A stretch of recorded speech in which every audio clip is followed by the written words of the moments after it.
On the air, it's a brand new year, a new era, and a new coach. Tune in Friday nights all season long as the Roseburg Indians take to the gridiron for some hard-hitting high school football action in year number 1 under head coach Matt Watson. Live video broadcast today sponsored by the Cow Creek Tribe. Audio also available on the Score 92.3 FM and 1490 AM. Now let's head to the field. Here's Joey Kieran and Knight Ureski. Hello and good evening, everybody. Welcome to Silky Field in Springfield, Oregon, as tonight we get ready to bring you Roseburg High School football and the regular season finale. The Indians coming in at 4-4 on the season. They're 3-4 in league play. They take on the 2-6 Springfield Millers, who are 2-5 in Special District 4. It's been a wet and rainy one here in Springfield today. All right, now looks like things have maybe let up a little bit. We're looking at 52 degrees as we get ready for kickoff in this one tonight. Welcome in, everybody, to the Roseburg Disposal pregame show. You can let them make the run to the dump for you. Give them a call at 673-7122. I'm Joey Kieran. Along with me tonight, Knight Ureski, as he has been all season. Knight, we are getting the opportunity to watch this Roseburg football team try to win their third consecutive game and finish the season with a winning record. It may not be the top priority they set at the start of the year, but it was a big one, and finishing with a winning record in 2024 would be quite the accomplishment for the Indians here tonight. Absolutely. I mean, this is a team that has only had one winning record over the past decade, and so to come away with a win today and come away with a winning season would be huge for this club. It's year number 1 under head coach Matt Watson, and just to have a positive season like this one, finishing strong, finishing with 3 straight wins and a winning record, would be huge for this program. They're losing 21 seniors. This could be the final game for all 21 of them, but this is an exciting time because, like I said, it is year number 1 under Coach Watson, and this is kind of the foundation for what's to come for this football program. 541radio.com and on our YouTube channel. Search 1490 The Score on YouTube. You'll find us streaming there. It's presented by the Cow Creek Tribe. Make sure you hit the subscribe button to make sure you don't miss our next broadcast of Roseburg Sports here on The Score. We'll take the 2-minute timeout. When we come back, we talk with head coach Matt Watson here on the Roseburg Disposal pregame show on 541radio.com and on The Score 92.3 FM and 1490 AM.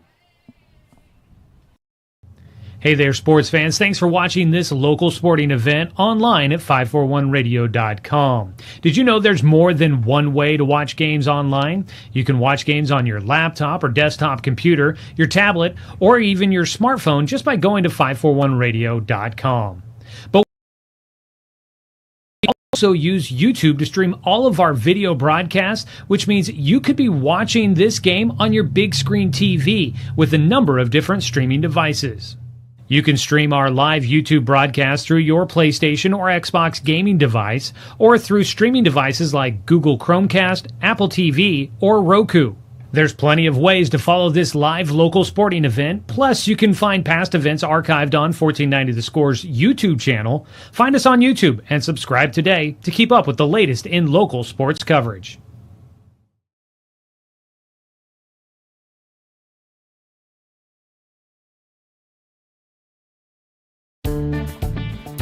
For over 100 years, Douglas County Farmers Co-op has been serving the needs of farmers, ranchers, and homeowners throughout Southern Oregon. Here, everyone is welcome. When you shop with us, you can expect good people, good products, and good advice. No membership needed. Just bring yourself, and we'll provide the expertise and products you need to tackle your next project. Douglas County Farmers Co-op, where everyone is welcome to shop. When the first Cascade branch opened in 1948, things were a lot different here. The fact they're still here says a lot about the way they do business. Staying in business for 75 years requires the cooperation of generations. It's the desire to learn and grow with your community. My account number is only 5 digits long. What that tells me is that this is a local credit union. Cascade Community Credit Union would like to thank you for 75 years of growth and support here in Douglas County.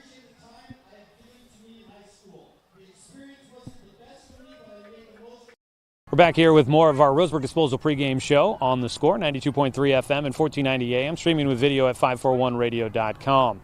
As we get ready for kickoff here tonight, we are joined by head coach Matt Watson for our Evergreen Family Medicine pregame coaches interview. Coach, Here we are, final week of the regular season for you guys. I always like to, kind of recap last week for you. It was senior night. It was an emotional victory. We got to see the fans out on the field celebrating, the team getting a lot of stuff there at the end of it where you guys got a chance to kind of huddle for a while. And memories from just that first senior night for you as the head coach of this Roseburg program and what that game was like last week. It was a team win. Everybody, it was a perfect game. We didn't have any turnovers. We got 2 turnovers on defense, kept them under, I'm trying to remember, 150 yards, something like that. I think they completed 4 passes. Our quarterback was perfect. Our reads were at 80%. Just everybody was where they needed to be. Weren't too happy with the penalties, or especially the unsportsmanlike conducts, and we corrected that. We cleaned that up, but biggest takeaway from that was on the sideline, Jack Banta said, "Coach, can we go one more play? I want one more snap with Corey." And so then we ran one play with our 2s and our 3s, and then for the final kneel down, getting as many seniors in there as we could, and seeing everybody hug up afterward was, it was an emotional win. This is. They're my year one, and so wherever we take this program, they're always going to be that foundation of what we're able to do in the future. I'm sure senior night, maybe not necessarily the goal, but in the back of your mind as a coach, you want to be able to highlight those seniors and let them have one big night. You did a great job of that. First 3 drives, those seniors' backs for you guys, able to go march down that field behind that senior leadership on the offensive line. It was fun to see those seniors, everybody getting a chance to be involved. How much of that was scripted and part of the game plan, and how much of it was just you guys taking advantage of the situation? It was just taking advantage of what they gave us. We went into it knowing that I wanted to give a drive to Reitman, give a drive to Simpson, give a drive to Uraguin. We planned that way in practice. It doesn't always end up that way on Friday nights, but things fell where we wanted them to be able to get our backs the touches that we wanted to. And we've got a lot of depth coming up, and so it's a problem I'm going to have for a couple of years, is making sure that I can get the ball spread around to our backs. Sounds like a nice problem to have. We can turn the page now from the final home game, turn the page from the senior night festivities and all the emotion that goes into that. But now it's the final week of the regular season, and maybe the last chance for a lot of these guys to put on a Roseburg jersey and play football. What has been the focus this week, knowing that there's a lot out there for you guys to accomplish, whether it ends in the playoffs or not? What's been the focus like for you guys this week? Every day we've been harping on being 1-0. And we're trying to instill that, and then as a coaching staff, we're trying to build that into them as their character in everything that they do. In the classroom, be 1-0. With your family, be 1-0. In your relationships and the way you handle adversity, be 1-0 in every situation that you can be. So every day in practice, we're trying to be 1-0. Every week, we're just trying to be 1-0. And so that's been our emphasis this week is, hey, we've got another opponent this Friday. We want to be 1-0. And we're also looking at wanting to have a winning season. That was one of our preseason goals, was to be above 500, and we have an opportunity to do that. Being the final week here of your regular season and maybe the last chance you guys get together, anything fun planned this week? Getting a chance to, enjoy the camaraderie of being a part of a team and getting to celebrate kind of just the chance that you guys get to be together for a 9th week of this high school football season? We mentioned it in the locker room today, is we want to be focused. We are watching as much film as we have been all season. Practice has been pretty intense, but I'm also trying to remind the seniors to every once in a while take a breath and soak it all in, and their memories that they're going to have for the rest of their lives. And so as coaches, we're trying to, take a breath, take a moment to take a breath and soak it all in, because too often we miss the forest for the trees, and we're trying to really be able to relate with our kids and build solid relationships that they know that they've got somebody in their corner for the rest of their lives.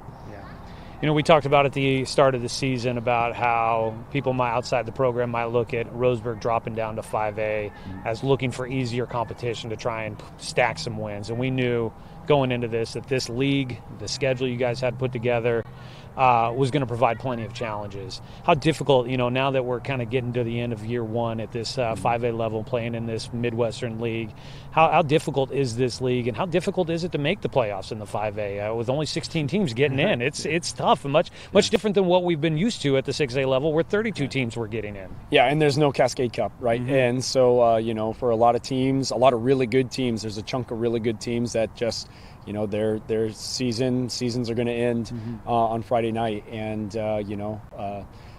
everybody looks at math and things, this, that, and another thing, but at the end of the day, we just need to win more football games, and it is a challenge. There are a lot of really good teams.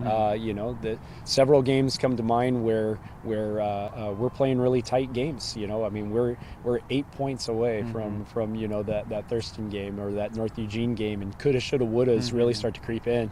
We're trying not to let that derail us from our goal of enjoying our season and really working toward a winning season. But I had a coach tell me one time, wins never come easy. And when you do win, you want to make sure that you're winning the right way. And so much of what we're trying to do is bigger than football, but we're trying to teach it through football. As you guys get ready to go here against Springfield this week, what's kind of the scouting report of them, and what have you seen on tape against this week's opponent? Oh yeah, they've got athletes all over the place, and there's a couple of guys that we've got our eye on. We know that we need to be able to stop their quarterback, and we need to be able to stop their run game. I feel like we say that almost every week, is we got to stop their run game, but they're able to put the ball in the air as well. And so, it could be a really big night for our D-line, our linebackers. They want to put the ball in the air. It could be a huge night for our DBs as well. And so we want to try and stop the run, make them put the ball in the air, and then be able to find the ball once it's in the air and get a turnover. Looking at it, they do appear reliant on a quarterback that can throw and run, kind of almost a little similar to what you guys, I know you got a lot of weapons back there. Corey's not the only one for you guys, but he's been a quarterback that's been a dual threat. Has that made life a little easier scouting this Springfield team for you guys in practice, trying to prepare for a quarterback has the ability to take off on run, knowing that you guys kind of have a guy like that on your side as well? Well, I think he does a lot of things differently than Corey, and Corey does a lot of things different than he does. And so there's so many unique athletes in our conference, in this league, and so scouting has been tough. And who are we going to have portray this guy on scout offense, and who are we going to have portray this guy on scout defense? It's not the easiest thing in the world to do, and you never can replicate what other teams do. And we hope that we're causing fits for other teams to try and replicate what we do also. Yeah, for sure. Well, Coach, appreciate the time this week and all season long. It's been a lot of fun, and good luck out there this evening. All right, thank you. All right, that is Coach Matt Watson joining us here for the Evergreen Family Medicine pregame coaches interview on the Roseburg Disposal pregame show. We'll go ahead and take our final break here on 541radio.com and on the Score, 92.3 FM and 1490 AM.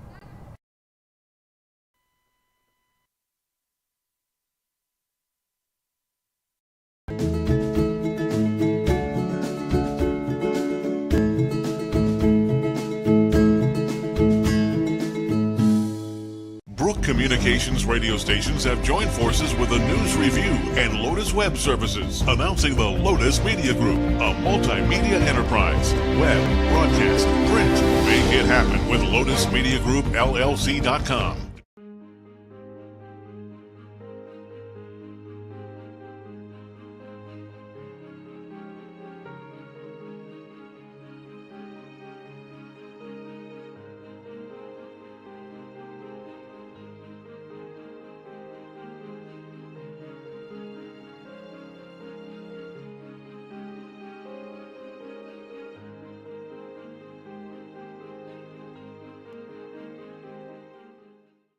Whether it's across town or across the state, moving is always a chore. So let BTB Moving help with your next move. BTB Moving is a labor-only company offering statewide services, such as packing and unpacking, loading and unloading, piano moving, cleaning services, and 24-hour emergency services. BTB Moving is an affordable, veteran-owned company here to help with your next move. Call 541-315-0122 or find BTB Moving on Facebook. That's BTB Moving for all your moving needs. Are you an enthusiastic sports fan? Want to have fun and get in on the action? Heck, yes, that'd be awesome. Have great attention to detail? Want to stay active? Definitely. Want to give back to the student athletes in your community? Obviously, yes! Then you'd make an excellent high school sports official.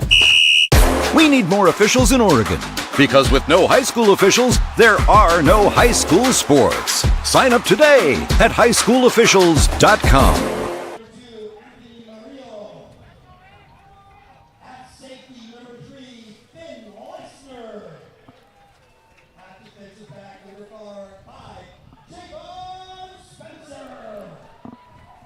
Welcome you back here to Silky Field on the campus of Springfield High School as we get ready for tonight's kickoff regular season finale for both Roseburg and Springfield. The Millers, prior to getting this one started, they just acknowledged their 8 seniors on the roster for this season. It is their senior night, final game of the year for the Millers. Roseburg likely playing their final one too. We'll see. I'm not holding out a lot of hope, unfortunately, that things are going to change much with the power rankings. So we're going to enjoy this one here tonight as we start wrapping up this 2024 high school football season. We're going to go ahead and take our final break of the Roseburg Disposal pregame show. When we come back, we'll get you ready to go for the opening kickoff to tonight's ball game. As we wrap up the Roseburg Disposal pregame show, let them make the run to the dump for you. Give them a call at 673-7122. We'll have your Southern Septic Service starting lineups as we get the game underway as well. So don't go anywhere, folks. We're just about ready for football as we bring you Roseburg Indians football here on The Score, 92.3 FM and 1490 AM. Successful companies have a very important secret. Good advertising works and makes them money. That's why your business should contact Lotus Media Group. Let us help you cash in with multimedia advertising. Multiple touches from Douglas County's only Google-certified partner and most effective advertising platform. Web, broadcast, print. Make it happen. LotusMediaGroupLLC.com. Do I have enough money put away to retire? Plan for your future with confidence. At Palm Wealth Management, we'll help you see a clear path to financial peace of mind. Call Palm Wealth Management today.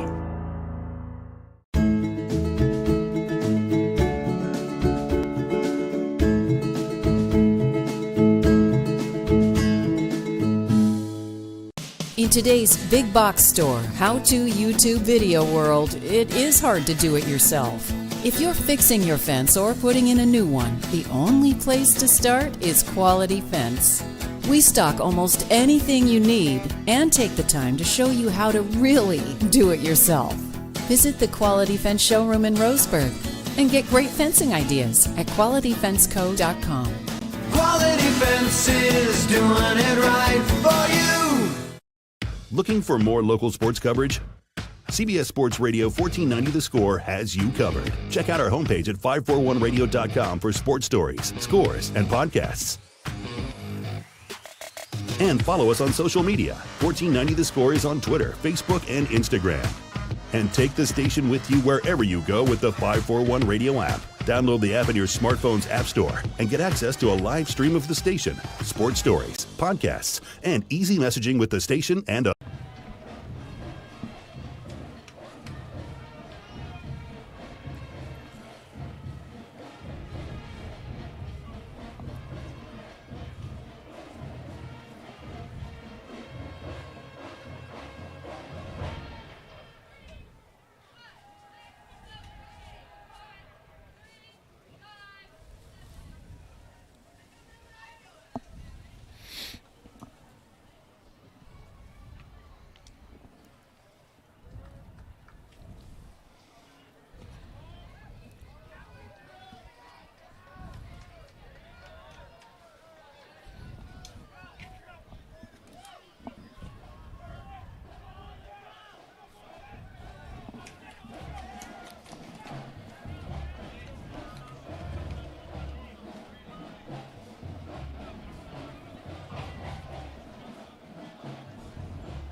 Hello and good evening, everybody. Welcome back to Silky Field as we get ready for tonight's opening kickoff. The Roseburg Indians will receive the opening kick, moving left to right on your radio dial.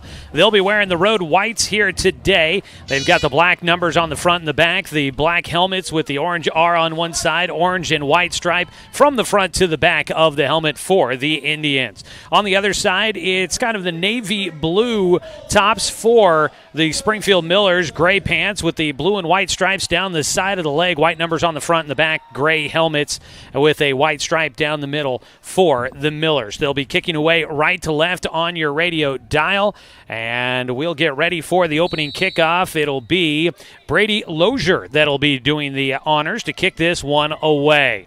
Opening kickoff is a short kick. It'll go to the far sideline. They try the onside kick. It goes out of bounds, and Roseburg's going to start off with some good field position as the Millers try to pull off a little bit of trickery to start out tonight's ball game. It's time now for our Southern Septic Service starting lineups. Up along the front line for the Roseburg Indians, Caden Luther, a senior at the left tackle position. I believe we'll have Jack Bana at a guard, George Gibby at center, A.J. Baker at one of the guard positions, and Carson Tadler at one of the tackle spots. In the backfield, it's Corey Kimball, the junior quarterback, who's been leading the way. He'll have a trio of running backs that have usually rotated through. It looks like Landon Simpson getting the start here tonight. Also, targets will be Caden Austin, Dre Burwell, McLean Stedman, Dane St. Clair, Byron Irvin, Noah Nelson, all getting chances to get in. Roseburg starts with the football at their own, or at the 46 on their own half of the field, and it's only going to be on their half for a little while, as the first play is a carry by Landon Simpson, and he'll take it into Springfield territory as Roseburg goes for about 5 yards on first down, and they are into Springfield territory. And Landon Simpson, he had a little bit more action last week than we've seen from him throughout the season. Good to see him get going here on the first play. Pitch into the near side, trying to stretch it. Won't get away. Tracked down out on the edge. Dre Burwell gets taken down for a loss. Carter Beebe, the leading tackler for this Springfield Millers team, makes the tackle in the backfield, drops him for a loss back to the Roseburg 48-yard line. Really good tackle out on the edge, and that's the situation you want to be in if you're Roseburg one-on-one. That time, just better defense from Springfield. So Burwell losing 3 on the play. And Roseburg will face third down and long. The ball on the right hash mark. Fake the handoff, keeper for Kimball over the left side, and he is going to just carry tacklers, and he's close to the first down. I think he's going to be right at the measurement, and they are going to signal first down on the carry by quarterback Corey Kimball. Goes over the left side, moves the chains. Really smart play by Kimball just to keep it himself and push forward to get that first down. It is a very young Springfield defense out there. Like you mentioned, just 8 seniors on this team compared to the 21 on Roseburg squad. That is a pickup of 8 on third down for Roseburg. They get just enough for the first down. Down to 10.5 to go here in the first quarter. Under center goes Kimball, looking to pass, go on the quick in route, caught and staying up and able to pick up more yardage down the middle of the field. That is the junior, McLean Stedman, on the catch and carry, and he will move Roseburg closer to the red zone as they move the chains. The ball will be spotted at the 28. And before the game, we were really wondering how much Roseburg was going to be able to throw today, as well as Springfield, because, well, it was raining really, really hard. Right now, the rain stopped, and right there, an easy pitch and catch for a first down. 16 yards on the completion. Last week, Kimball was 5 for 5 passing. Pitch now going left side. It's Austin. He's speedy. Gets to the edge. He's got a first down as he lowers the shoulder into the defensive back for Springfield. Into the red zone goes Roseburg. Down to the 17-yard line is where they'll spot that football, and that is a pickup of 11 on the toss for Austin. And that's really where Caden Austin's at his best, out in space and getting outside. And right there, Roseburg did a good job getting the ball in space for him to try to burst forward and get that first down. Opening drive of the game for the Indians into the red zone. 2 targets to the right side of the field. And the backfield is Simpson. Under center goes Kimball. Turn, I think he kept it. And hopefully he hangs on to the football. Goes to the 14, it looks like. It was Kimball, a short gain. Pulled that one back out of the belly of Landon Simpson and took him to himself. Just kind of followed Simpson right up the middle and takes it to the 14 for a pickup of 3. I mean, still just to get 3 yards out of that is impressive, just pushing forward. Second down, 7 to go for the Indians. Ball on the left hash mark at the 14. We've got Dane St. Clair spread out wide to the right side of the formation. Man in motion is Burwell. Now pass over the middle. Quick pitch to Austin. He's at the goal line, gets stood up, and he'll come up just short of the goal line down to the 1 yard line. It'll be first and goal for the Indians from the 1 after a pickup of 13 through the air to Caden Austin. That quick pitch and catch, and now they set up here at the 1. Man, he was just so close. It felt like he was fighting to get into the end zone, just got upended right at the 1. They'll set up. This looks like Landon Simpson territory here. He had 3 last week. They give it to him. Here he punches it in from 1 yard out, and Roseburg is on the board. The Indians will get the 6 on the opening drive on a 1 yard dive by Landon Simpson. Really impressive opening drive from the Tribe as they're able to march down the field. Not a lot of adversity. Clean drive in terms of penalties. And it's a nice play by Corey Kimball handing it off to Landon Simpson to finish the drive with a 1 yard scoring touchdown. Simpson last week had 3 from inside about the 3 yard line. He punches this one in. Now the PAT for Jacob Michael, who's been pretty good with the foot, and he sends that one through the uprights for the PAT. 7-0 Roseburg, 8:32 to go in the first quarter. The Indians get on the board first. We'll be back after this 30-second timeout on 541radio.com and on the Score, 92.3 FM and 1490 AM.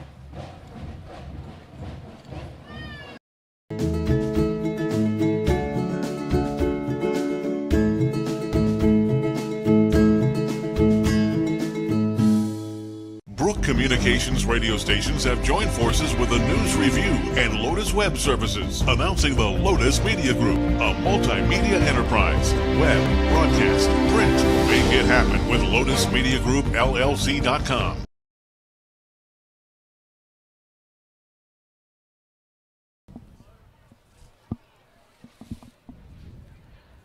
Back here at Silky Field, where the Roseburg Indians jump on the board first. They will have a 7-0 lead with 8.5 to go here in the first quarter. A 1 yard run by Landon Simpson. Then the kick was good by Jacob Michael. Kick now from Michael, angled towards the far side of the field, picked up at about the 8, return to the far side, and slipping through the initial tackle, now taken down at the 35. The return man for this Springfield Millers team, and here come the Millers on offense. Springfield, Clay Rhodes, he's got 2 kickoff return touchdowns this season, and he almost maybe broke one there. Springfield will come out, starting with the football at their own 35-yard line. Their offense will be led by junior quarterback Noah Solo, who has done a lot. He is rushed for 809 yards. He has thrown for 923, 5 passing touchdowns, 10 rushing touchdowns. He'll have Clay Rhodes in the backfield with him, Brady Lozier, Finn Lesnar, Javon Spencer, some other names to know in the wide receiver core. It is Solo looking to run. He's going to go over the right side of the offensive line, and he will scramble out of bounds on the far side. And looks like he'll pick up good yardage on first down. Up along that front line, our projected starters were Coltrane Nelson, Cooper Collier, Anthony De La Rosa, Kai Brusasco, and Abe Rhodes. Carry goes to the 41, a pickup of 6 for Solo. We expect a lot of him here tonight. He really is the star on this Springfield team. Really, he's been pretty much their whole offense, both just as a passer and a rusher this season. He is legit. Roseburg defensively trying to slow down Solo here. He sets up in shotgun, fakes a pass, looks to take off running, slips out of a tackle by George Gibby into the secondary. Burwell will bring him down along with Brayson Parker there to help. But a first down carry for Solo, who has the first 2 runs of the night for the Millers. Out to the 48, he picks up 7 and moves the chains. And we knew he was a talented passer entering tonight, and we just didn't know how much he was going to run. We probably thought that he was going to run a little bit more than pass in this game because of the wet weather, but already making an impact on the ground with his first 2 plays. 7:55 and counting here in the first quarter. That was a look at your Southern Septic Service starting lineups for the Millers. First down and 10 near midfield. Again, shotgun for Solo, looking to pass. He's got a big arm. He sends it out to the near side. Long throw from one hash out to the numbers on the far side of the field. And he will get it about 5 yards, make it 6 as he takes it to the Roseburg 46 on the pass completion. Really nice throw to the near sideline. That's that strong arm from Solo. And probably an even better catch right there from Springfield, able to go up and bring it down. Did you see who caught it? No. I think it was number 5, which would be Javon Spencer. Took it to the 46, which would be a pickup of 6 on that completion. And nope, keeper here for Solo. Didn't have the edge contained. Now he breaks to the edge. He's got the sideline. He's at the 20. And Roseburg will bring him down inside the 10-yard line. And it's going to be first down in the red zone for the Millers. It's going to be first down and goal as they take it to the 9. Big run. Roseburg didn't keep contained on the edge. Absolutely. And I don't think that Roseburg's seen a quarterback with this type of running ability all season long. Noah Solo, he's been really impressive here on this opening drive. That time a good handoff fake and able to keep it and run to the near sideline and go up the sideline, get a big chunk of yards. He got 37 on that one. He's got 3 carries for 50 yards total on this drive, 1 pass completion for 6. He sets up in the backfield with Clay Rhodes to his left. They've got trips, a bunch formation spread out wide to the right. Handed off to Rhodes, running over the right tackle, sprints upfield. He gets to the goal line, and he's in. Touchdown, Springfield. Really good response from the Millers. Just straight down the field. Only took a couple of minutes off the clock, and after going down 7-0, a really good response from Noah Solo and company. And it's the ground game punishing the Indians, which we haven't seen a ton of this season. Sure, Churchill had some opportunities with Seville Posse in the season that he's had, but it just felt like Noah Solo was able to break contain, and right there, Rhodes gets into the end zone. PAT attempt. And penalty flags come out. It's on Roseburg. Indians in the neutral zone trying to get a jump to block the PAT. And so that's going to move them a little closer, and it looks like Springfield might send the offense back out on the field for a 2-point try here. This could be a big play and big penalty looking back at it, depending on how this attempt goes. So that'll move the ball a hair closer. It's at the 2-yard line. And the offense comes back out for the Millers on a 2-point try. It's 7-6 right now. Roseburg in front of Springfield. Opening drive leads to points for both sides. Solo goes under center. He's got split backs behind him. And 2 targets to the right, 1 to the left. He'll get it. Hands it off left side, stacked up, and I don't think they're going to get it. Right at the line of scrimmage, no good on the try. Roseburg's defensive front comes up, so the run, no good, and Roseburg will hang on to the lead. 7-6 our score. Roseburg in front with 6:20 to play here in the first quarter. We've got offense here to start things off. A 30-second timeout here on 541radio.com and on the Score, 92.3 FM and 1490 AM. How should I be investing my money? Plan for your future with confidence. At Palm Wealth Management, we'll help you see a clear path to financial peace of mind. Call Palm Wealth Management today. I'm confused by the huge market swings. Get a better understanding of your finances. At Palm Wealth Management, we care about your priorities and help restore financial security. Call Palm Wealth Management today.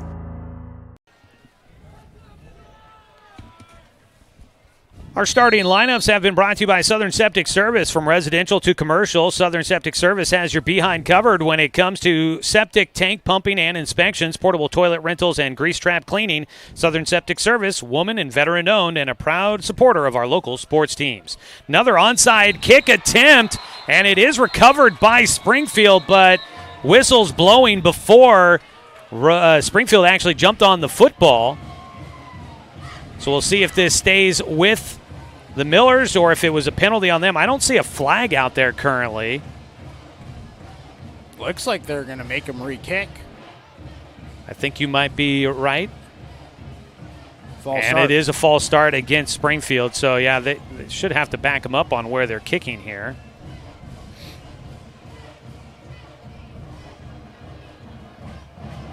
So a penalty on the kickoff. Both teams with one penalty accepted so far. So that'll back it up to the 35 for the kickoff here for the kicker, Brady Lozier, a junior. They've gone with an onside kick attempt every time so far. And they were going to try and shift some guys from one side of the field to the other. You can't do that. You got to be somewhat balanced. They are bunching things up, though. They kick off coming up here. And it'll be a short pooch kick, and it'll go out of bounds, and that'll be another beneficial start for Roseburg. I should say that's actually the third penalty because we had the penalty on the first kickoff of the game by Springfield. Yep. So they've now had 3 of them in this one, and they'll now have 4. So Roseburg will get the football. Ball went out, looked like around the 32 or so. See where they end up putting it. They'll spot it at the 38, where Roseburg will have the football. Landon Simpson with a 1-yard carry for a touchdown on the opening drive for Roseburg. Now the Indians have the football at their own 38, looking to try and build a lead here. They're on top 7-6 after the failed 2-point try for Springfield. Run up the middle. It's Simpson carrying once again, and the senior takes it for a short gain. They'll spot him to the 40. He's been active as a start so far. They've been rolling with Landon Simpson. No Tyler Reitman out there. Not on the offensive side. He did get banged up with his ankle a little bit last week. I saw him at practice this week. He said he was good. He was hobbled a little bit, but he said he was good. They go with the jumbo left side of the formation. They'll toss it that direction for Austin. He found enough of a seam to get upfield, but not very far. It's Beebe, the leading tackler for Springfield, that's able to get his hands on Austin and not let him go. And Caden takes it to the 43-yard line, a pickup of 3 for Roseburg. And the Indians find themselves facing another third down. Yeah, and rare to see them just get right back up to the line of scrimmage. This is a team that normally likes to slow it down, going a little bit quick right here. And movement by by Burwell on the left end. He jumped, and Roseburg, who was probably looking to maybe utilize the hard count to try and get the defense to jump, and it'll instead be the offense that'll back Roseburg up. And so now they need a little bit more here. It'll go back to the 38. It'll be third down and 10. So all their gains on first and second down lost. 5:09 and counting here in the first period. 7-6. Roseburg in front of Springfield. Third down and 10. Under center goes Kimball. 2 targets to the right side. He's looking to pass. Goes on a quick pass to Dane St. Clair. He's going to come up just shy of the first down marker. It's at the 47. Coach for Springfield, Frank Geske, out there, I think he might be asking for a pick, and now a penalty flag comes out, and Geske, I think, is going to earn himself a penalty marker here. Yeah, he just tossed his hat, too. Or I guess he pulled it off. When he, grabbed it and it, hit it near his hip, kind of signifying like he was going to throw it. It was a pickup of 9 on the pass completion to St. Clair. I mean, he's out in the field right now arguing. One official walking him to the sideline. So it'll be 4th down and a yard pending this penalty decision here by the officials. Football at the near midfield at the 48, Roseburg's half, so I could see them going for it here. Oh, they called it an ineligible receiver downfield. Wow. So that went from what looked like it was going to be a flag against the sideline, as Geske was in the ear of the official on the sideline there, and he must have mentioned something that caught the attention of the officials, and they agreed. So that wipes out a 9-yard completion for Dane St. Clair. The Roseburg penalty will move them all the way back to their own 33-yard line. That is a huge loss. It's now 3rd down and 15. St. Clair to the right side, one target to the left side. Rolling to the right is Kimball, looking downfield. Comeback route for St. Clair. He hauled it in, and it looks like it's a catch. It's going to put him just near the sticks. Where did he go down at? He's in between the 47 and the 48, and he needed the 48 for a first down. It's going to be 4th and inches. What a catch by Dane St. Clair. Not only that, but also getting right back to where the ball was from the last play before the penalty. It's going to be pretty much the same situation, 4th and about maybe less than a yard. That is 14 yards on that completion to St. Clair after the last one was wiped out. And now Roseburg will have 4th and inches. They're going for it. Give it to Simpson right up the middle. Enough for the first down. He gets to the 50. Needed just a half a yard. He gets about 2.5. And Roseburg will have a fresh set of downs. We've got a couple of big plays there for the Indians. Yeah, really important, crucial play on 3rd down and 16, getting about 15 yards. And with your run-first triple option offense, going for it on 4th down, especially against the defense that currently is the worst scoring defense in all of 5A, it makes it an easy decision for Coach Matt Watson and the squad. At midfield, 1st down and 10, 3:43 to go first quarter. Looking to pass again on the slant route. It's caught by Stedman. Oh, excuse me, that is Nelson. Noah Nelson on the catch and run. He had one man that he needed to slip out of to be able to break free. Couldn't do it, but he moves the chains. And Roseburg, on a night that's been wet, although it has been dry, I think, since we've kicked this one off, Roseburg throwing a lot more than we've seen him do much of the season. Yeah, how about Corey Kimball to start this one? Looking really efficient out there, hitting the crossers, rolling out. He's looking like a surefire quarterback. And again, he's only a junior. This is his last game of the season, but building upon next season, hopefully. Pickup of 13 to Nelson on his first catch of the night. They're going to pitch it to Austin. Penalty flag is out from the opposite side of the field. Austin, short gain. Maybe give him about 5, but we'll see if this one's staying or if it's coming back. And a legal formation, it looks like, is a signal from the side judge.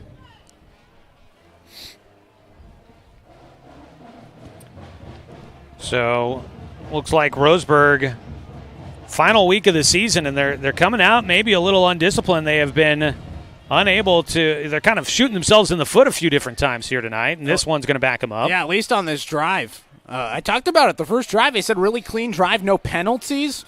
We talked about that. Coach Watson talked about that in the pregame show about how there was a lot of penalties in that game last week against Eagle Point, and they wanted to clean that up. And that first drive, it looked like they did, but so far here in drive number 2, another penalty. Austin on the right end, Burwell on the left. It's Simpson in the backfield as Kimball goes under center. He'll keep it over the right edge. He's got some space. He is wrapped up around the waist by Beebe as he takes it down to the 33-yard line. And he almost picks up what they had gotten on that run by Austin on first down before the penalty. He just had to do a little bit extra running on that one. Down to the 33. It's going to be 2nd down and 6 for Roseburg. Yeah, picking up 9 on that play. Yeah, thankfully so far with both of the penalties, the very next play, they've been able to get exactly where they were before the penalty. 2nd down, the ball at the 33. Got to get it down to the 22. Sorry, make that the 27. Give it up the middle, but it's not there for Simpson. Springfield plugs the hole, and no gain on the play. It'll be 3rd down and 6 for Roseburg. And you got to think with this situation, it's probably 2-down territory. Wouldn't be surprised if we saw a run here on 3rd and 6 to try to set up a closer 4th down attempt. Might also look for that pop pass over the middle to Austin that worked last time down near the goal line. They like that one a lot. They'll spread Nelson out to the left side, out at the numbers. On the right side is Dane St. Clair. Simpson is in the backfield. They move Austin in motion. It's a pitch to Austin. One man to get around the edge, and he will not escape. There's a penalty flag out on that far side of the field where the play was designed to go. It could be in the area of holding. As the play designed to go to the left side, I would think that Springfield will wave this one off if it is against Roseburg as they get the tackle for loss. The ball down at the 37-yard line. And we'll wait to see the outcome of the penalty. Flags have been flying on this drive. With a break in the action, we'll remind you that Roseburg football this season has been brought to you by, personal foul face mask against the defense. So this will help Roseburg into the run. It'll be first down as they count it off from the 33. So it'll be a Springfield penalty. They're first on this drive after the kickoff out of bounds, I should say. Ball will go down to the 18-yard line, and Roseburg benefits from the laundry on the field. Tonight's game brought to you by Barnes Heating and Cooling, your complete energy company. Visit barnesheatingandcooling.com or call them at 541-459-1545. So first down and 10 after the face mask penalty on the Millers. Kimball under center. Tied into the right side of the formation. Give it to Simpson up the middle. He bounces off a few guys, gets to the safeties level, and he takes it down to about the 5. They'll mark him down at the 6-yard line, and that is a pickup of 12 for Landon Simpson, his longest run of the night.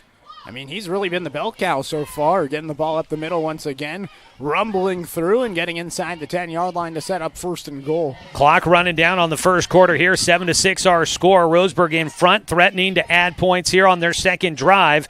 12-yard run there for Simpson, almost his longest 16. He's done a lot of the short yardage, ground and pound type of work. He's in the backfield. Austin moves in motion. They fake the pitch to him, rolling to the right side, throw to the end zone, lob to the corner, and it's caught. Touchdown, Roseburg. For those watching, we apologize. That one got lost in the corner here, we got a tight booth in the press box here at Silky Field, but that was Noah Nelson on the touchdown catch, and the Indians will add to their lead. From 6 yards out. I mean, Corey Kimball, man, what a start to this game. From 6 yards, the score makes it 13-6. Now the PAT. Kick is away, and Jacob Michael will get it inside the left upright. It's 14-6. Roseburg in front of Springfield. They've scored on their first 2 drives. The last one took a little bit of effort, but they came up with the plays. Back after a 30-second timeout. Actually, we're going to keep it right here. They got the end of the quarter break coming up here in just a moment, so we'll keep it right here as Roseburg gets the score. Jacob Michael came into tonight's game 25 of 28 on PATs. He hits another one there to extend Roseburg's lead to 8. You got 20 seconds left to go in the first quarter. Jacob Michael, his foot has been very beneficial for Roseburg, as he's been reliable as a kicker all season. Last year hit 13 of 18. This year now he's 26 of 29. Touchdown pass goes to Nelson, who has 2 catches. And for Noah Nelson, that's his second receiving touchdown of the year. Yeah, the first one against North Eugene. Yeah, big one. First one that got Roseburg on the board in that game and allowed them to mount that comeback. Kickoff away as we're getting close to the end of the first quarter, down to about the 8-yard line. Angle into the far side, able to get around the edge and slicing up the far sideline. The return man is Javon Spencer. The return game, special teams for Springfield, has been good all season, and they set themselves up in good field position here as they get the ball for a second time in this Midwestern League Special District 4 matchup. Ball out to the 33. They started their last drive on the 35 and marched down the field to score. 13 seconds to go in the first quarter. Leading the offense out, Noah Solo, the junior quarterback. He'll be one to watch coming up next year. Sets up in shotgun with a man to his right, trips to the left side, hands it off. It's Rhodes. He had the touchdown run, and he's just got all sorts of space to get to, and it's a foot race down the near sideline. He's finally taken out deep in Roseburg territory. They'll mark him out at the 26-yard line. He flips the field with 3 seconds left to go in the first quarter. I mean, just explosive so far from Springfield's offense. We haven't seen that much from the squad throughout the season, but I mean, they're starting this game with some offensive firepower, here in the first quarter. Into the first quarter after the 41-yard run by Clay Rhodes. We'll come back after a 1-minute timeout here on 541radio.com and on the score, 92.3 FM and 1490 AM. I'm confused by the huge market swings. Get a better understanding of your finances. At Palm Wealth Management, we care about your priorities and help restore financial security. Call Palm Wealth Management today. Whether it's across town or across the state, moving is always a chore. So let BTB Moving help with your next move. BTB Moving is a labor-only company offering statewide services such as packing and unpacking, loading and unloading, piano moving, cleaning services, and 24-hour emergency services. BTB Moving is an affordable veteran-owned company here to help with your next move. Call 541-315-0122 or find BTB Moving on Facebook. That's BTB Moving for all your moving needs. I've always handled my own finances, but I need help. Get a better understanding of your finances. At Palm Wealth Management, we care about your priorities and help restore financial security. Call Palm Wealth Management today.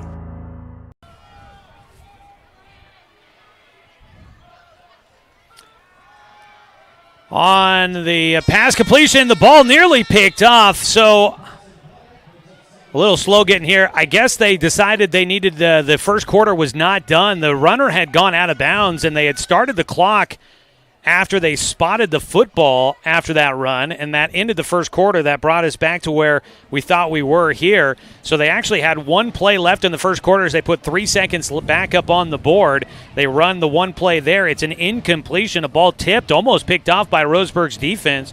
First incompletion of the night for Noah Solo, and now we flip sides of the field. So apologize for a little bit of confusion there. That was a little odd, too, and they took an extended break. Yeah, they didn't send him right back out onto the field after deciding that was supposed to be still the first quarter. So now we're into the second quarter. We welcome you back here. Tonight's ball game brought to you by Neal Company Real Estate. Check out Neal Company Real Estate at nealco.com for the latest listings around Douglas County. Their agents can help you score the home of your dreams. And by Dr. Lance and Randall Family and Cosmetic Dentistry. Visit drrandall.com or call them at 541-378-6694. Big game going on up at Sutherland. You got South Umpqua and Sutherland squaring off there in a matchup where the winner, I think, clinches the number 2 seed out of their league and a playoff berth. They were scoreless after one quarter of play. We have a 14-6 lead for Roseburg after one quarter of play. First play of the second quarter now after that little bit of confusion there. Noah Solo looking to pass on 2nd and 10. He loads up, sends it down the right side. Going back to the football catch, stretching for the pylon. Did he get in? Touchdown, Springfield. What a catch by Finn Lesnar, the senior. He came back to the football and makes the grab and then stretches for the pylon and gets in. It'll go down as a 26-yard touchdown reception, and the Millers cut it back down to a 2-point game on the try. I mean, and right again in that corner that you can't see here on the video stream presented by the Cow Creek Tribe. But, I mean, they just don't want the fans to see the touchdowns, I guess. We might make some adjustments coming up here after this extra point attempt. Now, they might try to go for 2.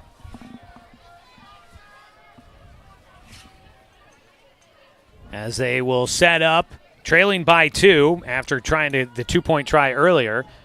Under center goes Solo. Turns, hands it, running over the... No, he kept it himself, and Solo takes it over the left side and in to tie this one up. It's 14-all. This Springfield team coming to play here in the regular season finale. They've tied it up here in the second quarter. It's 11:53 to go. We'll take a 30-second timeout on 541radio.com and on the score, 92.3 FM and 1490 AM. Whether it's across town or across the state, moving is always a chore. So let BTB Moving help with your next move. BTB Moving is a labor-only company offering statewide services such as packing and unpacking, loading and unloading, piano moving, cleaning services, and 24-hour emergency services. BTB Moving is an affordable veteran-owned company here to help with your next move. Call 541-315-0122 or find BTB Moving on Facebook. That's BTB Moving for all your moving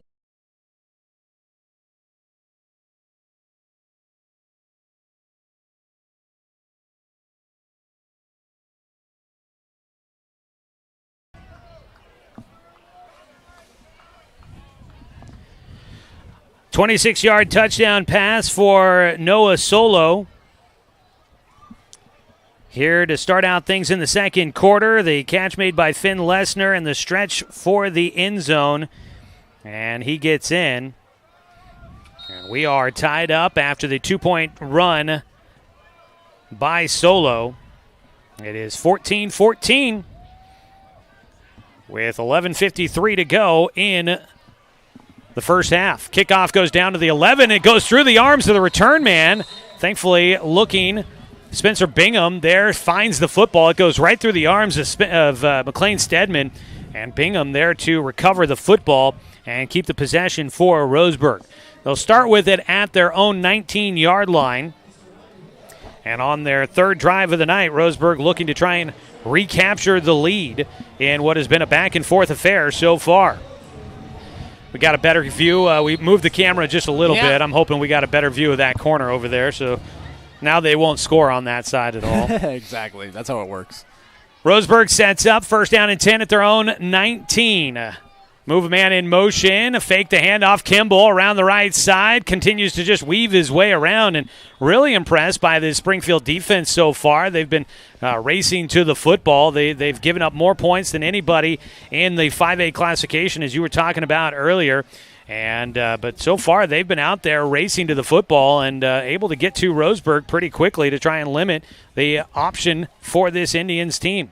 Yeah, it seems like they've just been rallying around, doing the right things, getting to the right spots. Seems like a very inspired team so far. Out to the 23-yard line. A pickup of 4 on that carry by Kimball. Second down and 6. They will go the opposite direction. Give it to Carson Uragwin, who gets his first carry of the night. He cannot get out of the grips of the defensive line. He picks up 1 to the 24, and Roseburg quickly facing third down and 5. And the Tribe has faced a couple of third downs so far. They've done a good job executing, getting close to the marker, and setting themselves up on fourth down if need be. Kind of a big opportunity here. It feels like both offenses have been firing. This is an opportunity for Springfield's defense to try to get off the field. Clock running at 10:38 to go in the first half. Second down, 5 yards. Make that third down 5 yards. Got to get it to the 29. Sitting at the 24, middle of the field. Fake the pass, but hit. He didn't see the blind side pressure coming. Coming up to make the stop, Clay Rhodes, the sack on Corey Kimball, and Roseburg dropped for a loss back to the 20. They'll lose 4 on the sack, and the Tribe will face 4th and 10 or thereabouts, and they will be forced to, looks like, punt on this one. Haven't seen too many sacks this season. I mean, a rare sack given up by this Indians offense. From the blind side, dial up the pressure at the right time. And really, Springfield has been loading up the box against this Roseburg team so far, knowing that they're going to try to run it quite a bit. Here comes the punt. Jacob Michael gets it away, but it is straight up into the air. Does get a lot behind it, and it takes a great Roseburg bounce. It's going to roll deep into Springfield territory, and McLean Stedman will be there to down it at the 29. What a punt by Jacob Michael. Got that one away. Flips the field. They go, 51 yards on the punt net there. My goodness. 9:30 to go in the first half. Springfield will have it at their own 29-yard line. Their worst starting position of the night, but their defense just came up with the plays needed to get off the field, and now the offense back out there. Roseburg's defense looking to come up with a stop. So far, they have not had a lot of answers for Noah Solo, the junior quarterback in shotgun with Rhodes to his right. Snap, looking to pass, go on the short route, caught but nowhere to go, taken down after a short gain. Pretty good spot, but Dre Burwell there on the coverage, almost swatted it away, but makes the contact to knock down the receiver, and taken down for a short gain on the play, just about 2 yards on the pickup. And that's what Roseburg needs to do, is they need to get to the outside and get the containment out there. It feels like Springfield's exploited this Roseburg defense just by getting to the outside and getting to the edges. That was Spencer once again on the reception. Pickup of 2. Second down and 8. Ball from the 31. And looking to run here is Solo. He weaves his way back to the middle of the field. He is a load and will carry the pile for a first down. He is just, I mean, we knew he was going to be the guy to stop, but just watching him run this offense right now, and it's shocking to see that they have struggled to stay in games throughout this season. Moves the chains there, first down and 10 as he takes it all the way to the 42, a pickup of 11. Yeah, he's dynamic. I mean, he really is. He has a strong arm, can move a little bit. He's made the Indians pay so far on the ground. 6 foot, 225 pounds. He can heave it, and he's got some good wiggle to him to get downfield. Clock running, just about 8 minutes to go here in the first half. First and 10 for the Millers. Rolling to his right, now going to step up. He's just going to tuck it and run. Sprints to the out to the numbers, gets around the edge. A penalty flag is out, and another penalty flag will come out. Caden Luther looking to try and get there to make the stop, and boy, he got his hands on Solo as he was going out of bounds, and I think that's going to be called a late hit against Roseburg's defense, but probably a holding back where the other penalty flag is out.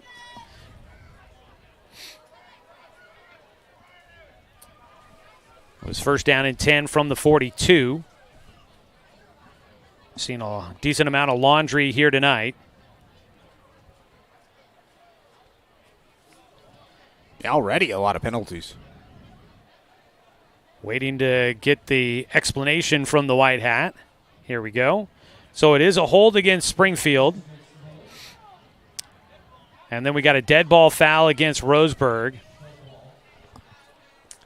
And so they've already done all the counting off on the other side. The football is going to be spotted out at the 47. So it'll end up being a gain of about 5 on what the play will be. So it'll be first down and 5. A little back and forth on that one. It's like two steps backwards, 3 steps forward. Yeah, just about. Sets up first down and 5. 7:54 to go. We're tied at 14 here in the first half between Roseburg and Springfield. Senior night for the Millers. Bunch formation spread to the right side. And it's a handoff to Rhodes. He'll go over the right side, gets hit as he crosses the 50 and brought down. But Springfield just getting great push. It's 3-4 yards downfield before Roseburg's getting a hat on a runner. Really it is. And, you know, this offense has been really impressive just to watch. And this is a team that hasn't necessarily put up a ton of points this season, but so far it's seemed like their offense has been unstoppable against this Roseburg defense. I do notice, though, it looks like Tyler Reitman is in street clothes on the sideline, and so I haven't seen him out there. Looked over on the sideline, it looked like 45 was in street clothes, and that might be part of it, learning to adjust without big number 45 out there. Yeah, that is a big loss for sure, and yeah, there he is out there. That is huge. He would be probably out there spying against Solo, you would think. Low snap, Solo looking to pass, going to heave it downfield, one-on-one coverage through the hands, intended for Lesnar. He was there, made a nice adjustment, but it goes through his arms, and he's unable to hang on to it. McLean Stedman in coverage. I mean, what a throw from Noah Sewell. Yeah, and Lesnar, he's a guy that he missed some time due to a quad injury, and was able to return here not that long ago, a couple of weeks ago. He's a transfer from Willits, California. He actually grew up in the area. They transferred out. Now he's transferred back. He moved before he ever got to the high school age, but he's back with the team. And, boy, he is shown to be a capable wide receiver, although does not hang on to that one. 7:03 on the incompletion. The clock is stopped. Ball in the middle of the field. Second down and 10. Trips to the right side, one to the left.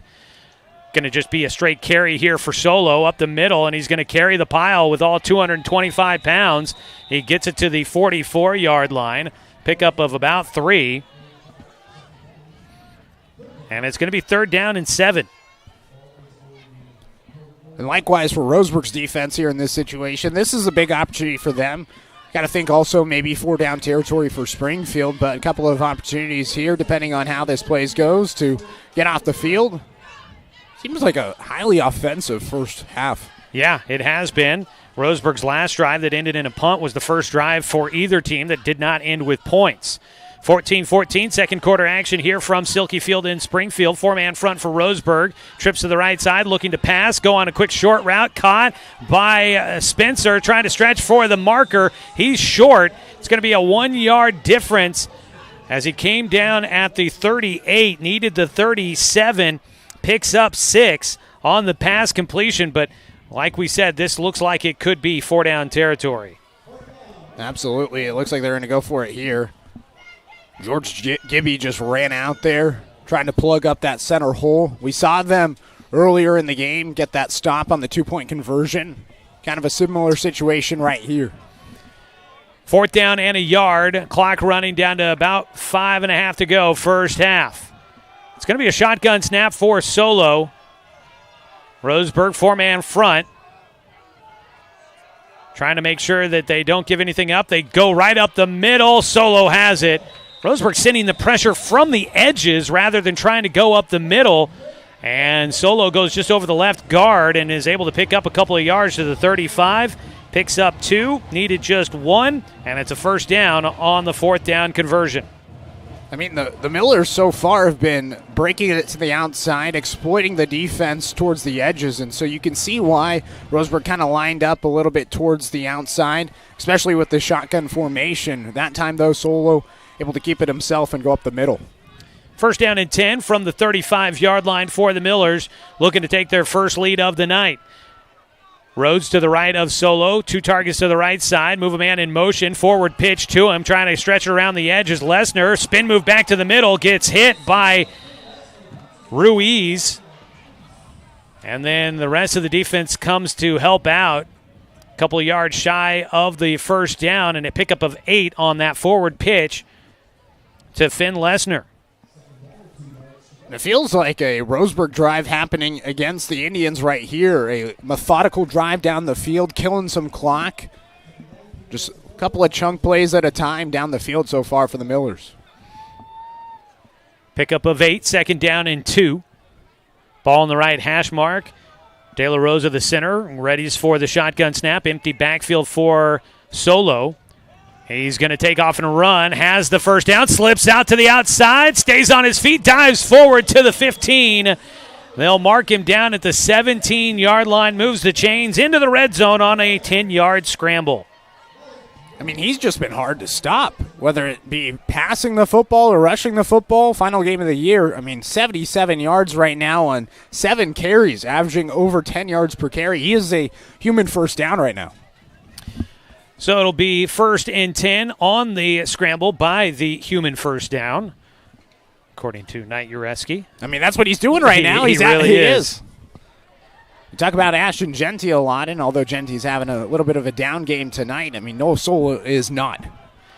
3:25 and counting. Straight run for the quarterback out of shotgun. Bubbles it out to the right side. Stretching. Tries to stop. He's going to lose yardage. Gets hit hard from the backside by A.J. Baker. And Baker pumped up on the tackle. They drop him for a loss. First time they've done that tonight. Solo goes back. He ends up only losing a yard back to the 18-yard line. Not bad there for the Indians, but they could have had him for a little bit more.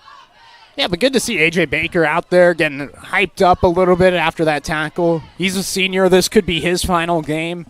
You know, this team, football means so much to him and his family. You got to think that he's playing with a lot of emotions here tonight. Second down and 11. Roseburg's defense trying to come up with a stop here and not give up the lead. Down to 2.5. They go on a reverse. Ball's on the ground. Picking it up is Lesnar. He's lost a ton of yardage, and there's a blindside block. That's going to bring that one back. It was Solo that lays out A.J. Baker, and that's going to be a blindside block on the quarterback. Finn Lesnar ended up taking that to the 19, which would have been a loss of 1 yard on a scramble after the fumble. But this penalty is going to back this one up big time. Solo trying to help spring Lesnar, and he just caught A.J. Baker, who was not looking the right direction. No, and he was pretty upset, and the referees had to shovel him back out towards the Roseburg side. But, man, what a hit by the quarterback. And you could see the sideline reaction for this Springfield team. they were fired up. I mean, they were jumping up and down celebrating.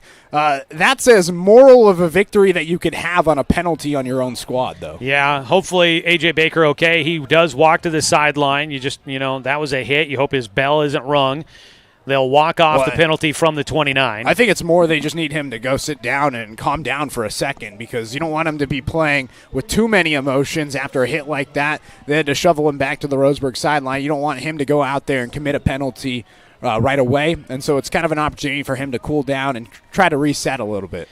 From the spot of the foul, they drop it back. It's going to end up being a loss of 26 yards thanks to that penalty. And now it's second down from the 44. They got to get it to the 8-yard line. So we are looking at 36 yards to try and make up here. It's Solo in shotgun, second down for the Millers. Low snap, he pulls it in, rolling to his left, hit as he throws, he gets it away, back to the other side of the field, the screen for Rhodes. He's to the 25, tripped up by his ankles as he dives inside the 20, and they set up the screen perfectly to make it third down and 10 as he gets back to where the sticks start at the 18-yard line, and here comes A.J. Baker back into the game. Down to the 18. Man, what a play design. Roll out to the left side, throw the screen back to the right side. Everybody moving to the opposite side of the field. Huge pickup of 25 to make it third and manageable at 3rd and 11. So they will spot him just short of that spot. That's back at the, it's right about there at the first down, or at the start of the first down chains. So about 10.5 to 11 yards to go here. Third down. Roseburg needing a stop. Solo looking to his left. He'll find an open man sitting down in the middle of the zone. Caught as he goes to a knee. A catch made by Spencer. He's short of the first down, but this is 4-down territory for the Millers, you would think. The ball is at the 12-yard line. It was a pickup of 6. 4th down and 4. And the clock's ticking, under a minute now. This has been a long drive for this Millers offense, and they're going to call timeout and try to reassess one more time before this big 4th down play. We'll go ahead and take a 30-second timeout. Running out the first half here from Springfield. Back after this 30-second break on 541radio.com and on the score, 92.3 FM and 1490 AM.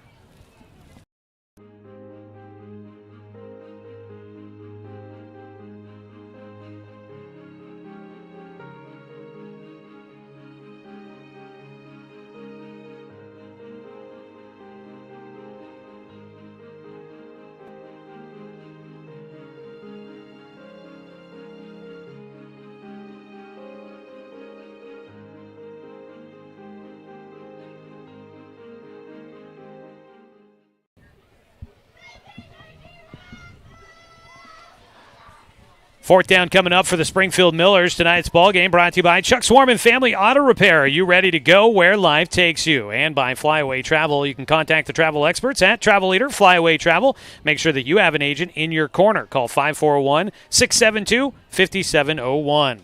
Stick around during the halftime show. We'll bring you the Quality Fence halftime report. We'll get you a look at stats from the first half and scores from around Douglas County. Get you caught up with what's going on for our local teams on a busy Friday night of high school football with our BTB Moving out-of-town scoreboard update. We're down to 55 seconds to play. This drive is just shy of taking off 9 minutes off the game clock. And Springfield will get the ball to start the second half. So if they can try to double up here, they got to try and convert on 4th down, though. They got 4th and 4. Solo and shotgun with Rhodes to his right. 2 targets either side. It's a reverse. No, it's a keeper for Rhodes. He won't be brought down immediately. He is going to be close, but I think he's short. He's at the 9, needed the 8. It'll be a turnover on downs. Brayson Parker got his hands on him, but I think he wisely knew if he tried to pull him down, I think he might have been called for a horse collar, and so he kind of tried to adjust, and that allowed Solo to get close, but he gums down just short, and it's a turnover on downs. Huge stop for Roseburg. Massive stop for this defense, and you got to think that timeout felt pretty good for this defensive squad, as after so many long plays, you had a long drive, and 9 minutes almost gone off the clock, and you're able to hold strong and not surrender any points. That's a big win defensively for this team. Roseburg will have the football at their own 9. Now they got to be careful. 49 seconds to play. Can't turn the ball over. Kimball under center. He's going to take a knee. And there is, I think emotions are getting a little heated down there, a little bit of shoving and going back. It's A.J. Baker in the middle as the snap and then the knee. He was getting into it with the other defensive lineman. He took a big hit, and I think he's probably fired up. So Roseburg takes that knee. That gets the clock running down to 25 to go. Looks like they'll take one more. I think it's the right decision, honestly. The way that this first half went and the way that Springfield marched the ball down the field, you just need a second to take a breather. They take the knee, and it'll be back to the 5-yard line, and Roseburg will run out this first half with 3-2-1. We go to halftime tied at 14. Can the Roseburg Indians fight off Springfield in the second half? We will find out. The halftime report coming up. It's your Quality Fence halftime report. When we return, we recap the first half of tonight's ballgame here on 541radio.com and on the Score, 92.3 FM and 1490 AM. Successful companies have a very important secret. Good advertising works and makes them money. That's why your business should contact Lotus Media Group. Let us help you cash in with multimedia advertising. Multiple touches from Douglas County's only Google-certified partner and most effective advertising platform. Web, broadcast, print. Make it happen. LotusMediaGroupLLC.com. Do I have enough money put away to retire? Plan for your future with confidence.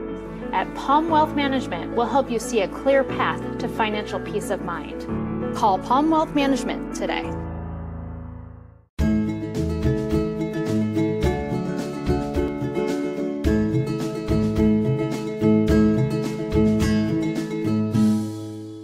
In today's big box store, how-to YouTube video world, it is hard to do it yourself.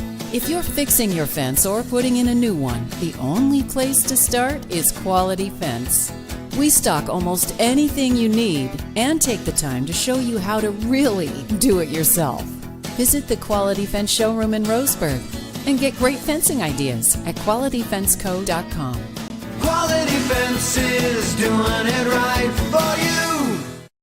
Looking for more local sports coverage?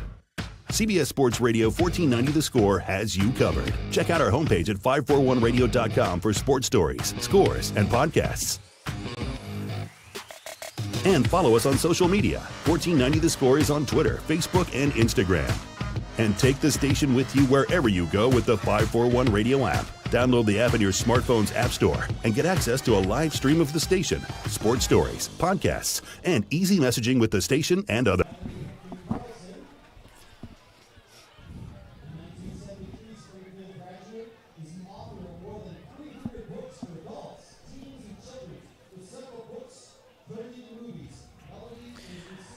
Back here for your Quality Fence halftime report. Roseburg and Springfield all tied at 14 apiece after what was a very quick first half of football.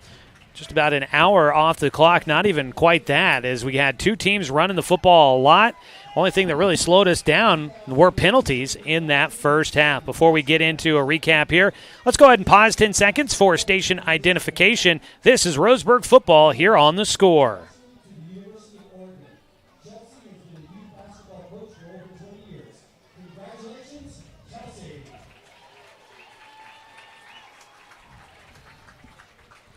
Along with Knight Uretsky, I'm Joey Kieran, bringing you Roseburg football here on The Score, wrapping up our season. And looking forward to seeing what the postseason has in store. Now, obviously, if Roseburg were to make it, we would be following Roseburg in the postseason.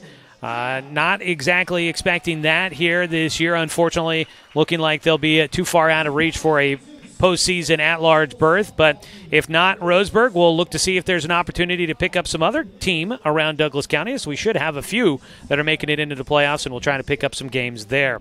Well, Knight, kind of a back-and-forth game here in the early going of this one.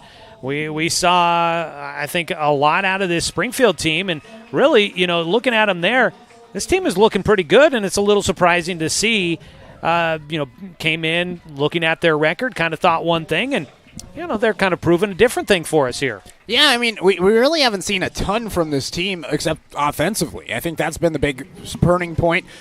You think sometimes, how do you win a game? It's keeping the other team off the field, and that's exactly what Springfield needs to do. They have the highest scoring defense in 5A. Teams score the most points against them in this 5A division, and so because of that, what do? They take 9 minutes off the clock, keep the defense off the field, and if they get a stop defensively, go down the field. They had a perfect opportunity there to go up, take the lead, and then get the ball back after the half.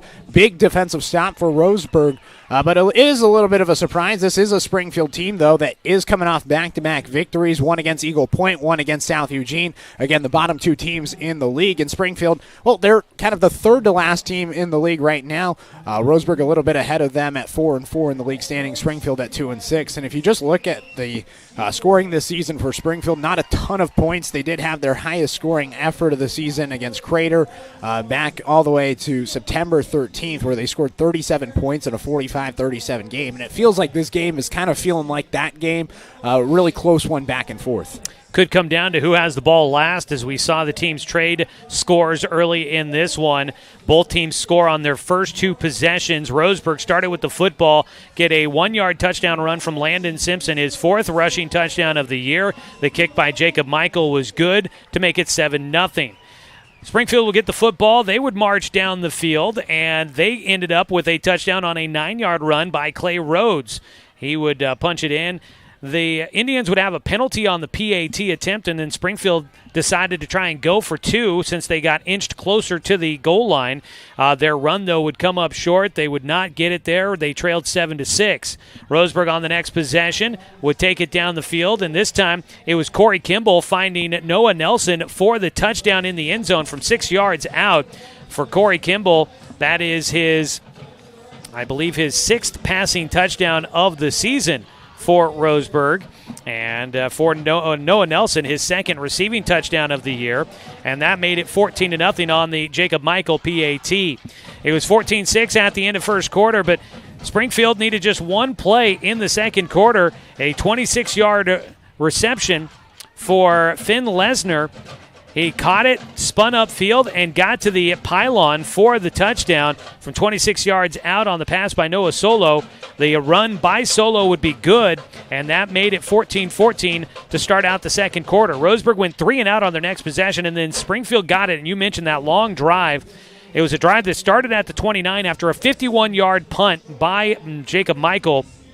They start at their own 29, and they go 13 plays, but it stalls out at the 9. They finish 1 yard shy of converting on 4th down, turn it over on downs. Roseburg gets it back. They take a couple of knees to finish out the first half. Springfield will get the football to start the second half. This game is tied 14-all. We'll take a look at individual numbers from the first half of tonight's ball game when we come back here on the Quality Fence Halftime Report. We'll also get a chance to look at some score updates on things going on of note here tonight. Don't go anywhere, folks. We continue recapping the first half and getting you ready for the second half. Along with Knight Uretsky, I'm Joey Kieran here on The Score, 92.3 FM and 1490 AM.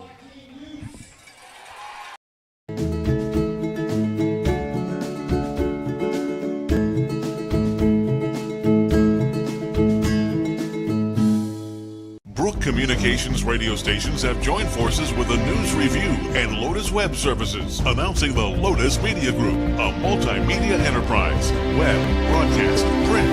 Make it happen with Lotus Media Group, LLC.com.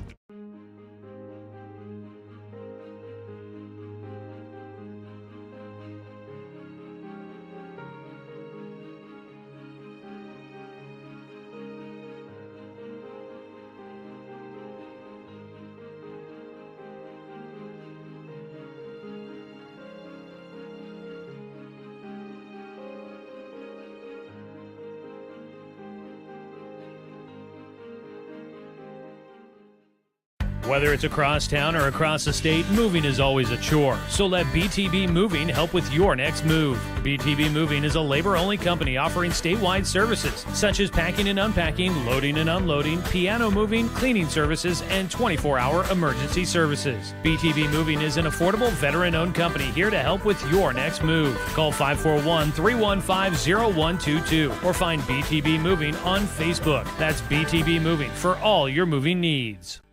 Are you an enthusiastic sports fan? Want to have fun and get in on the action? Heck yes, that'd be awesome. Have great attention to detail? Want to stay active? Definitely. Want to give back to the student athletes in your community? Obviously, yes. Then you'd make an excellent high school sports official. We need more officials in Oregon, because with no high school officials, there are no high school sports. Sign up today at highschoolofficials.com.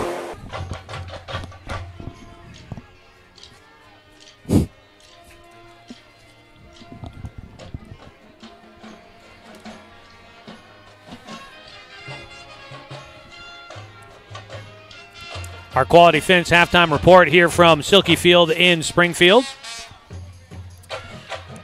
Tonight's ballgame has been brought to you by Fisher's Hearth and Home, serving Douglas County for over 30 years with the largest selection of wood, gas, pellet, and electric stoves and fireplaces in the area. At the break, our game tied at 14. Taking a look at individual numbers from the first half, Corey Kimball last week was 5 for 5 to finish out the game. He is 5 for 5 again tonight. He's completed all of his passes for 62 yards total, and he has the one touchdown throw to Noah Nelson. Let's see here. Leading receiver is Nelson with 19 yards on 2 catches. Dane St. Clair, a catch for 14. McLean Stedman, a catch for 16. And Caden Austin, a catch for 13. On the ground, though, Roseburg, not a lot of offensive numbers here. 62 through the air, and we're looking at 43, 57, 58, about 51 yards on the ground for Roseburg. So a total of about 109 yards of offense in the first half, it looks like, for the Indians. Leading rusher is Landon Simpson with 23 yards on 6 carries. Corey Kimball, 5 carries for 20 yards. Simpson has the 1-yard touchdown run, the only score on the ground for the Indians in this one. 2 carries for 14 yards for Caden Austin. On the other side, for the Springfield Millers, 74 yards through the air for them, and they are racking up the yardage on the ground as they've been able to get both Noah Solo and Clay Rhodes going here. You've got 56 yards on 3 carries for Rhodes and 79 yards on 9 carries for Solo.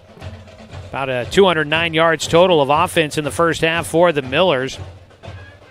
Solo does have the 1 touchdown pass. He is 7 of 9 through the air for those 74 yards. The 1 touchdown goes to Finn Lesnar from 26 yards out. He's got 2 catches for 34. You've got Javon Spencer, who's got 4 catches for 20 yards, and Clay Rhodes has 1 catch for 26. So that is a look at things here so far. A couple of big plays, a couple of 26-yard pass completions, a 37-yard run for Solo, a 41-yard run for Rhodes. So a couple of big explosion plays for the Millers, helping them rack up some offense here in the first half.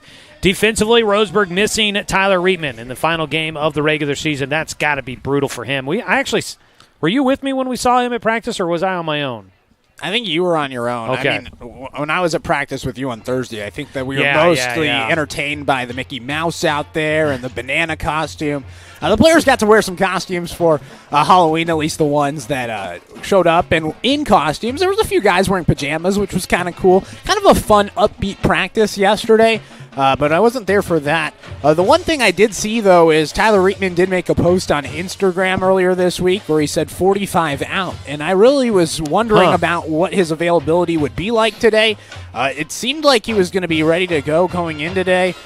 He's just been such a leader in this team. I didn't know if it was maybe just a senior night, last time out in front of the home crowd. But seems like maybe that might have been the end of his season and maybe the end of his Roseburg Indians football career, maybe getting healthy, trying to get prepared for wrestling season. Yeah, that's interesting there. I do now recall seeing that now that you mentioned it. And but I saw him at practice when I went up there to talk with Coach earlier this week, and he was walking around.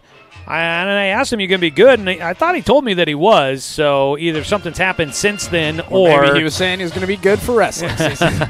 Or he was just making sure that he didn't give away any state secrets prior to kickoff here tonight. So tough there for Roseburg to not have him defensively, but obviously Noah Solo is the target that you've got to kind of stop, but then everything builds off of that. They've been able to get Clay Rhodes some space, and Solo's been able to a couple of fake on the run and then kind of set up the throw downfield, and he's got a big arm. Looking at the second half defensively, Roseburg's obviously going to have to come up with a big stop early on the first drive of the second half because Springfield will get the football.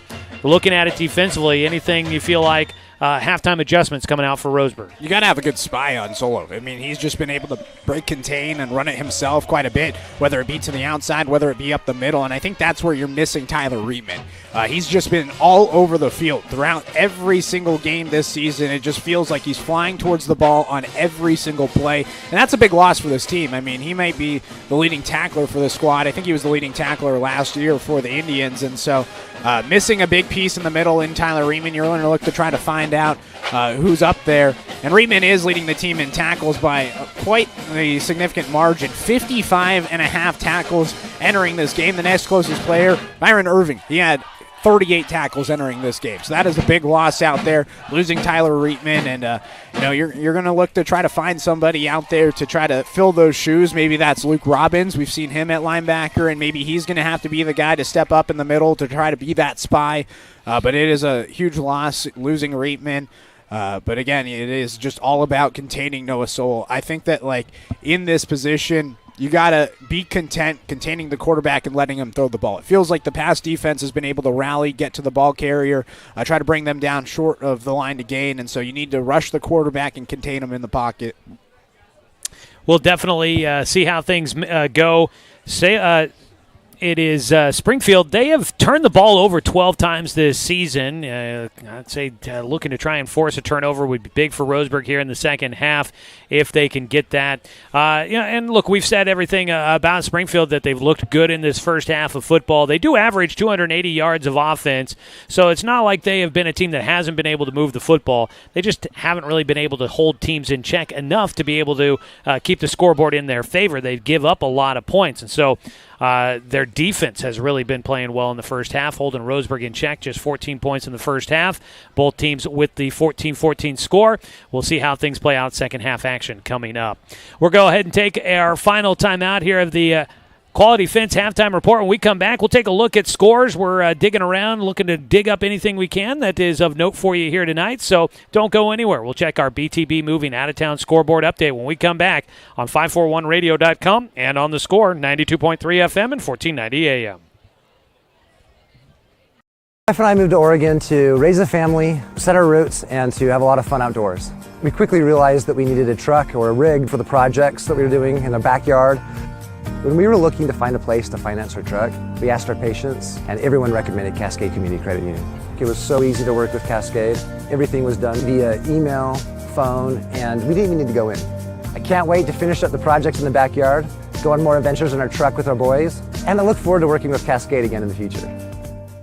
Brook Communications radio stations have joined forces with the News Review and Lotus Web Services, announcing the Lotus Media Group, a multimedia enterprise. Web, broadcast, print.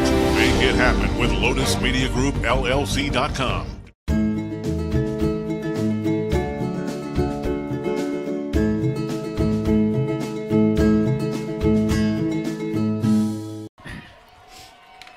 I figured with the rain and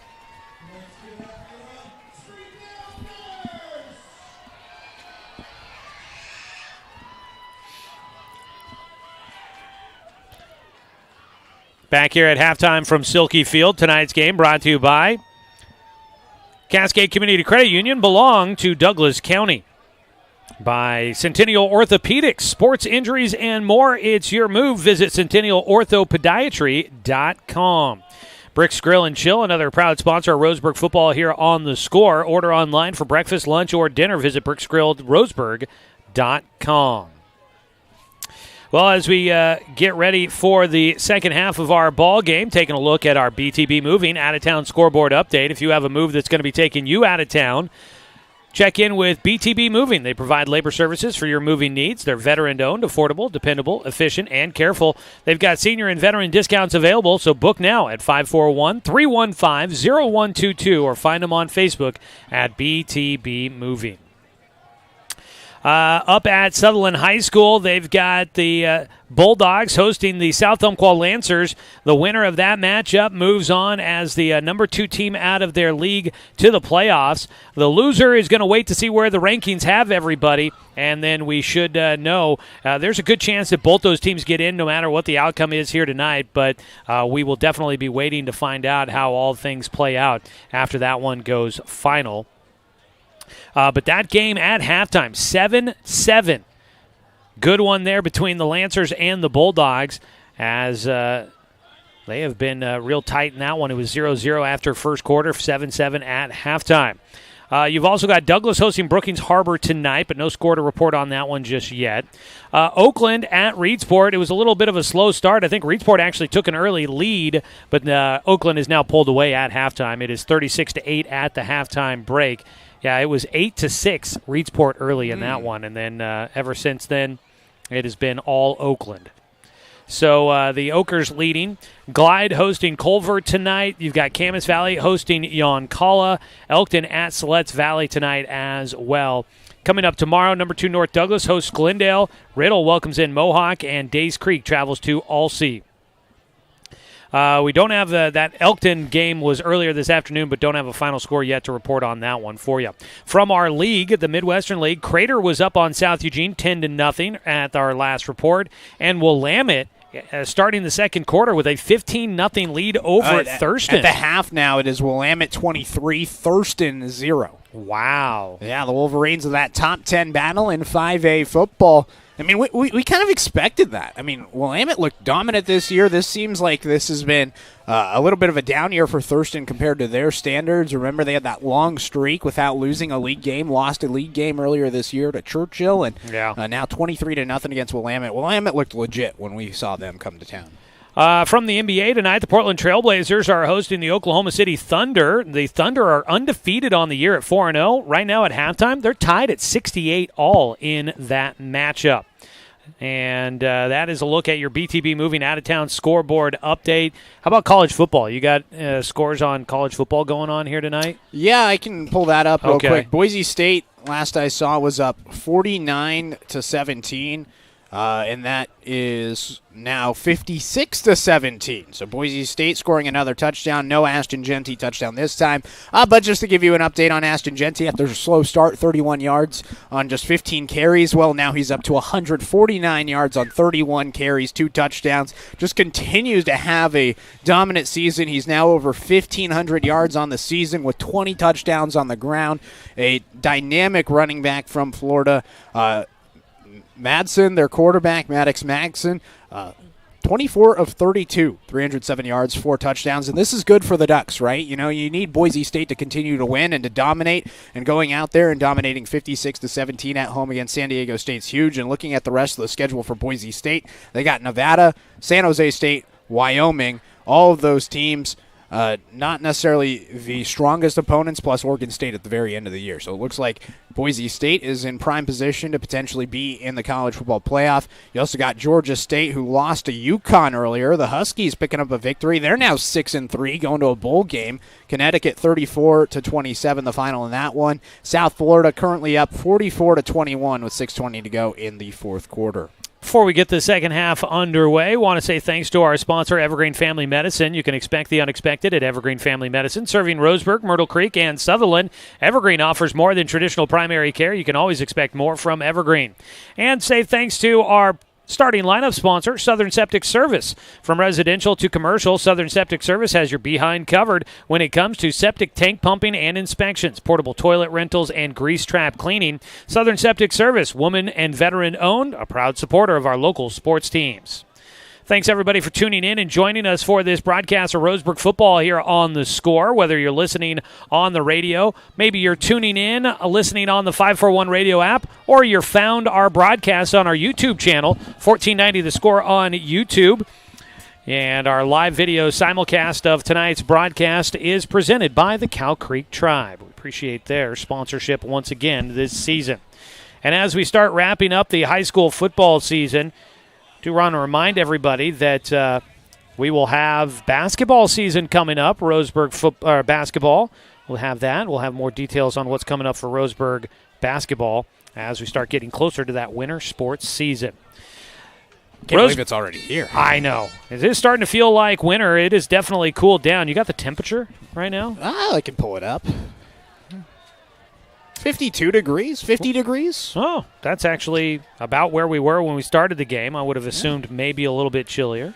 So thankfully, no rain. I mean, the rain has certainly passed. It was dumping when we got here. When we got here, it was definitely quite the wet affair. So Roseburg got the kickoff to open the game. They'll kick it away here to start the second half. Roseburg kicking right to left on your radio dial. It'll be Jacob Michael to put his right foot behind it. He sends it into the night air as we start the second half. Down to the 1 yard line. Fumble goes into the end zone. That's a live football. And no, now they're going to call it a touchback. He touched that football at the 1, and then it trickled into the end zone. And then it's going to be a touchback. So I think at the high school level, if it goes across the goal line, it's a touchback no matter what. I was thinking that, live football. And I think over there on the other side, Matt Watson trying to maybe argue the same case that we were thinking about, but it will be a touchback. Great kick there by Michael to take it to the 1 yard line. So the football goes out to the 20 on the touchback. And here comes that Springfield offense once again, led by junior quarterback Noah Solo. 6 foot, 225 pounds. He is, let's see, we got him down at 79 yards. That means he is closing in on 1,000 for the season. He needed 77, so he's got it, and he's going to add more to it here. But Roseburg does a good job of containment on the edge. They bring down Solo at the 19 and a penalty flag out as well in the area of holding. Now, right away, you see the adjustment. Right at the halftime break, we talked about trying to contain, especially on the outside, containing Noah Solo. And looks like right away they do a good job of that to start. The penalty flag is at the 19. And it is going to be a hold against Springfield, so this will back them up. They'll drop it back 10 yards, back to the nose of the football, touching the 10. So the Springfield penalty starts things off here in the second half. The one thing I wonder, it's not a very big roster for this Springfield Millers club. And so what I do wonder is, we've seen a lot of good stuff out of them. Do they have the stamina for full four quarters? And maybe that's why we see some of the scores that we've seen. But that is the question I have going into this second half. We'll see how that goes. Roseburg using a lot of their guys pretty heavily as well, so it's not like they're susceptible to it either. Looking to pass, going down the sideline, got a man open, catch made, hit out of bounds. A big hit there by Paxton Burke, but a nice catch on the sideline on a great throw into the bucket out to the 28-yard line, and it is just a couple of yards shy of the first down. Really impressive throw. Found the open spot in the defense and just fired it in there. 19-yard completion, connecting with Lozier for the first time tonight. I'll give him 18. 18? 2 yards short. They got it out to the 28 and started at the 9. So the ball 2 yards shy of moving the chains. Looking to pass, Solo pump fake, going to go downfield. One-on-one coverage, but it is intercepted. It's taken away by Roseburg on the return, weaving upfield. This is Nelson, and he will take it into Springfield territory.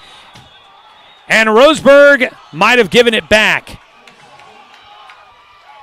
They might have stripped the football out at the end.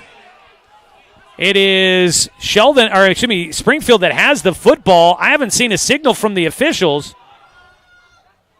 Roseburg got the interception by Nelson, but he might have had it taken out of his hands, and it is Springfield football. And that is huge. It puts him out near midfield.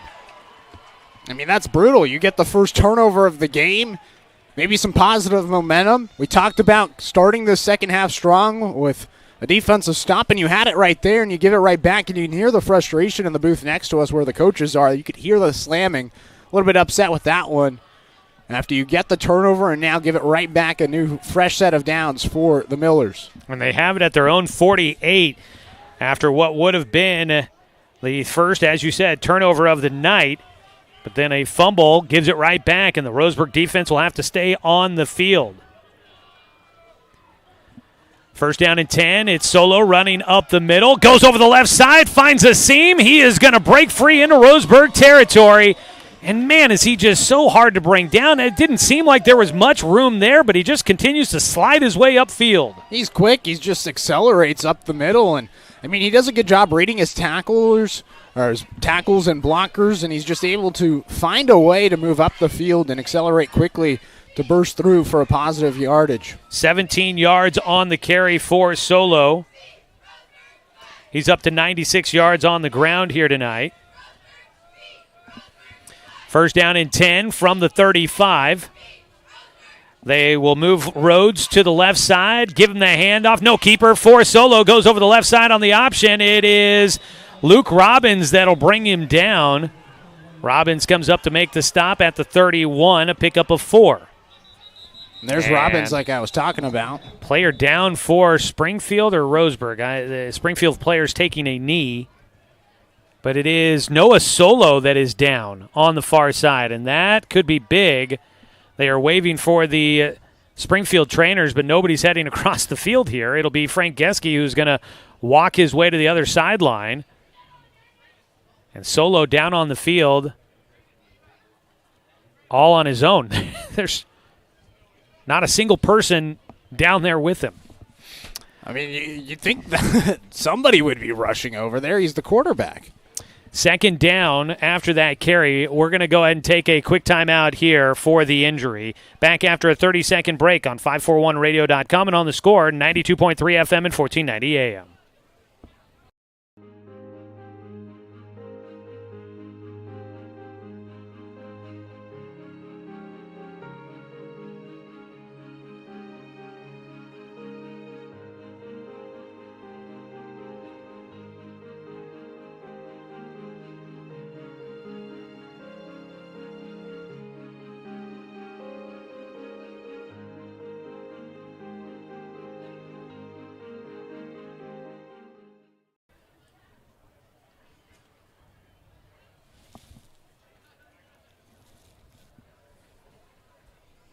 Well, a lot of folks standing around while Noah Solo lays on his back on the ground.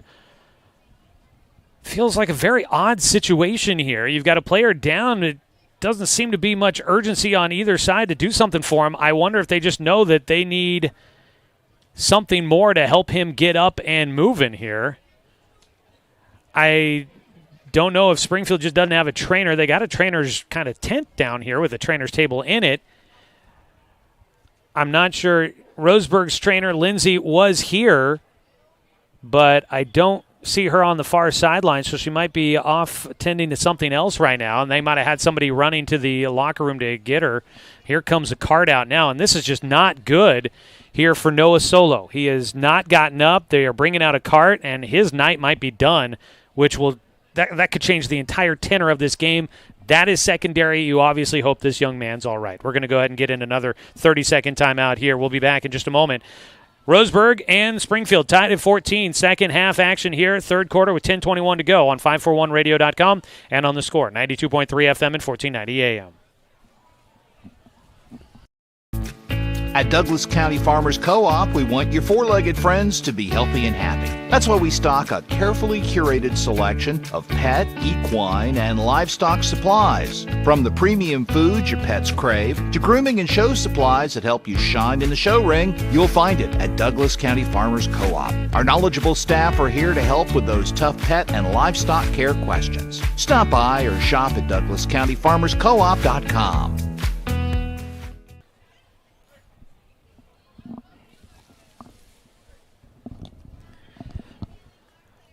Well, we obviously hope the best for Noah Solo. He's been a talented junior this year for this Springfield team. He has been their leader out on the field offensively, but this is not positive for him. He has been down since the tackle on a scramble to the far side. He got tackled by Luke Robbins on the sideline, went down, never got up.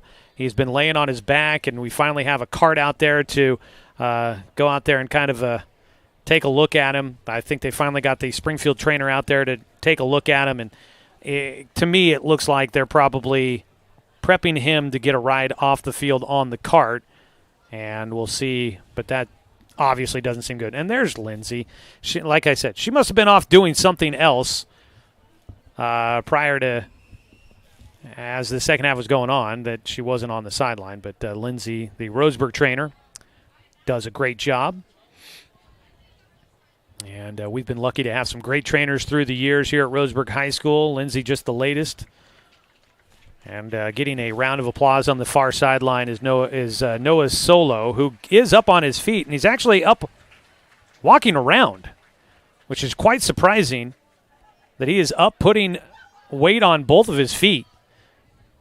So he's going to limp to the he's hobbling on one. Yeah, foot. there you go. I mean, it looked like he was walking around, but it was real ginger. Jeez, he barely had gotten onto the back, and they start taking off. But Roseburg gives him a round of applause. Solo is coming off the field in a cart, and he'll head to the sideline to get checked out there.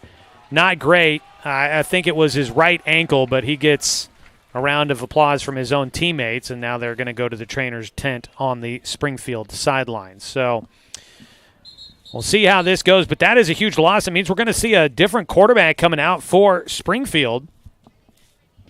So that was a run of 4 yards on that carry for Solo, which puts him at 100 yards total on the night.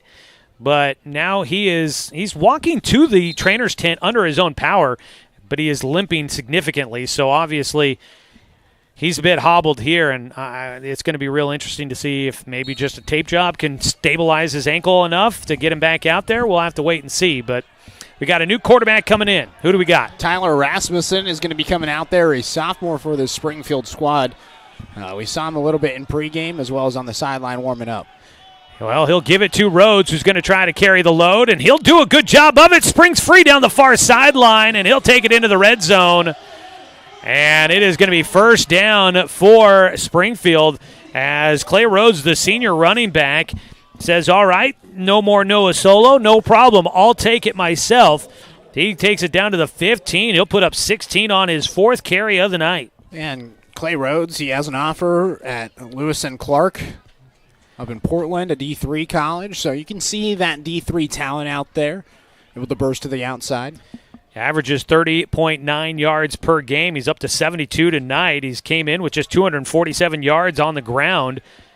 He's got 5 touchdowns rushing.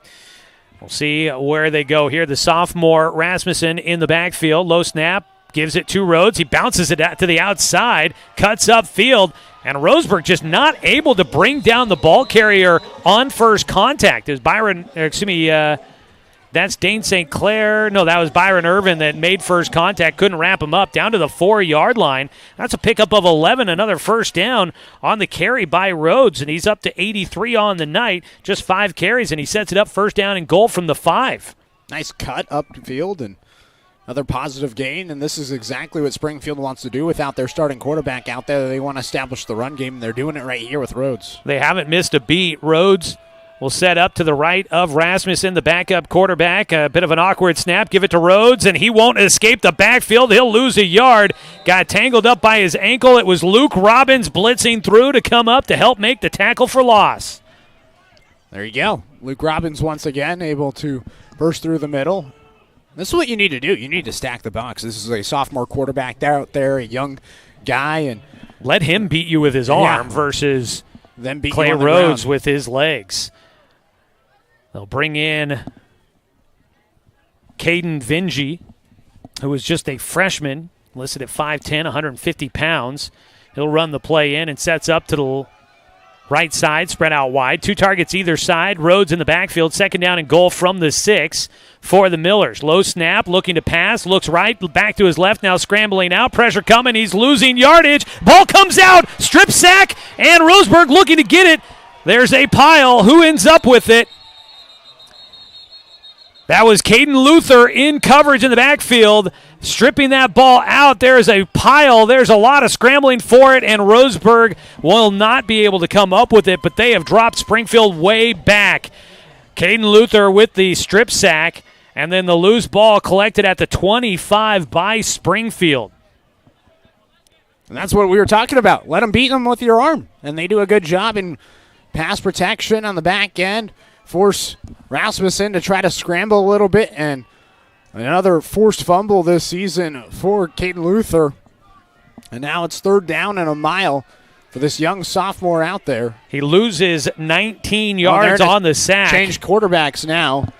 They're going to bring in Braden Wickersheim, and he will look to try and convert on 3rd down and goal from the 25. Lobs towards the end zone. Incomplete, thrown out of bounds on 3rd down and goal from the 25. And now decision time. And 4th down and 20. Looks like 4th down and goal from the 25. 20. Yeah, and they're going to go for it, it looks like.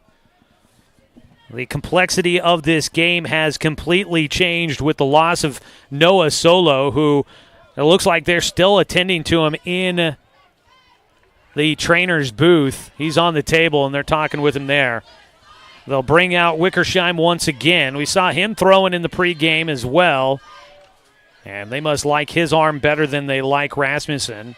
Although Rasmussen, they gave him that one chance there, and the sophomore was running for his lives with Caden Luther bearing down on him. Man in motion. They'll pitch it forward. It's Lesnar looking to throw on the option here. That should be a double pass. If he tries to throw, he's going to take off running here. He's got to get to the end zone. Cuts upfield, makes a spin, and he's tackled down at the 13. And that'll be it. It'll be a turnover on down. That was a forward pitch. If he threw that again, I would have thought it would have been No, because he was behind the line of scrimmage, I believe he can still throw it. Even if it's a forward pitch, I think it's a pass. I believe so. Because if it's a screen, if it's a bubble screen and you throw forward. That's fair. Yeah, I don't know. Either way, turnover on downs as he scrambled. The run by Lesnar will pick up 12. Not enough as they needed the needed the end zone. Turnover on down. Roseburg will have it. That was a long opening drive. That was just an interesting way to start out this second half. A lot of ways. Roseburg had a takeaway, then gave it back on the interception return. They got it now at their own 13. First play of the drive. Trying to squeeze through the left side. Nothing doing for the Roseburg offense. And it was Corey Kimball, the keeper for the quarterback. Nowhere really to go. He picks up just a couple of yards on 1st down. And you got to think about how long has it been since Roseburg's offense has been on the field for an actual drive? They got the ball back with under a minute to go in the 2nd quarter and just kneeled it out. It's been quite some time since they've actually been out there on the field as an offensive unit. Kimball picks up 3. Roseburg, besides that kneel down drive, they punted with probably just under 10 minutes to go in the 2nd quarter. So it's been over a full quarter, really, since they've actually gone and done offensive drives. They've got Kimball under center looking to pass. Quick one out to the far side. Almost picked off, and it could have been a pick 6 just off the hands of Javon Spencer, who disrupts the play. First incompletion for Kimball tonight, and it'll stop the clock with 6:08 to go here in the 3rd. And Roseburg deep in their own territory, facing 3rd down and 7. That was dangerous there. Yeah, definitely one that Corey Kimball's grateful that he's not asking for back. You know, in that situation, you kind of have some positive momentum. You get the stop on 4th down. You're looking to get something going offensively. But again, it's been over a quarter plus halftime break. It's been a while since he's actually tossed the rock. Cold, wet day here. You know, they got to get the offense engine going once again. They'll set up for 3rd down and 7. Pitch it right side. It's Burwell going around the edge, trying to find the outside corner, and there's nothing really much there. He'll get to the 19. That's a pickup of 3, but Roseburg is going to come up short of making that really, I think, a decision on 4th down. It's going to be 4th down and 4, and timeout down on the field by the official. And we've got an injured player for Springfield down on the field. Gives Matt Watson something to contemplate here. Abe Rhodes is the man down on the field for the Millers. Tonight's ball game is brought to you by McClendon Smokehouse. Find them there on Harvard in the old grocery outlet building. Gibbs RV Superstore, you got to get to Gibbs. And by Palm Wealth Management, a member of D.A. Davidson and Company, member SIPC. 14-14 our score, 5:44 to go in the third quarter. Just an interesting start to this second. I mean, we had the second play of this second half was the interception thrown by Noah Solo, picked off by Noah Nelson. But on the return, at the very end of it, Nelson got hit and fumbled the football back to Springfield, and that gave them good field position. They drove down the field a ways, but then Noah Solo was tackled and injured, and he's still in the medical tent. And likely it looks like he's not coming back anytime soon, if at all tonight. And so it has been a very interesting third quarter, and now Roseburg just not really able to get much going offensively on their first drive of the second half. They'll bring the offense out. The injured player is hobbling to the field under his own power. Abe Rhodes will make his way there. The medical tent getting a little busy here in the second half for the Millers. Jacob Michael will come out. Looks like Roseburg will punt from their own side of the field in this tie ball game. Roseburg trying to win and finish with a winning record for the first time since 2021. And for just the second time in 10 years, it'd be the third time in about 11 seasons total. 4th down, the snap good. Kick away from Michael, and his big boot will send this one back to the 32-yard line. It takes a great Roseburg bounce. It's going to go down to the 12-yard line, and that is a huge punt. Goodness. That is a punt of 69 yards. Yeah, 13 to the 12, my goodness. That is something. I mean, from where he kicked it, even bigger, but from the line of scrimmage to the new line of scrimmage, 69 yards. Jacob Michael. Maybe somebody need a punter out there. He's got a big right foot. I mean, we saw it like before week 1 of this season. I remember me and you, we were watching the pregame workouts right before that game against Gresham, and you could just see that he could drive the ball. I think the question is just consistency, but tonight he's probably having one of his best punting performances of the season. Well, and that's a huge one there. They get the stop in the red zone and then can't get the offense up and going, but he flips the field, and now with a backup quarterback, Springfield backed up into their own territory, can Roseburg's defense get them to make a mistake?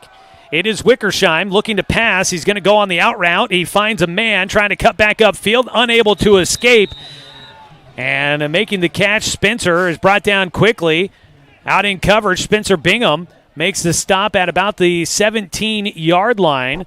It'll be 2nd down after a pickup of 5.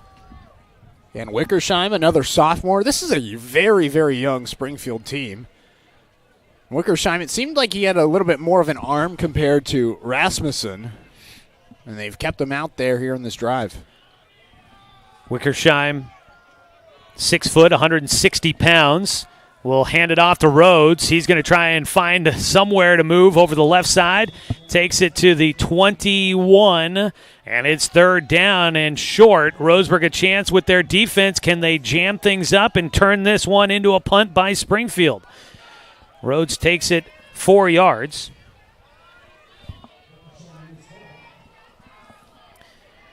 So it'll be 3rd down here. Roseburg's defense trying to get the offense a chance to get back out there and get going.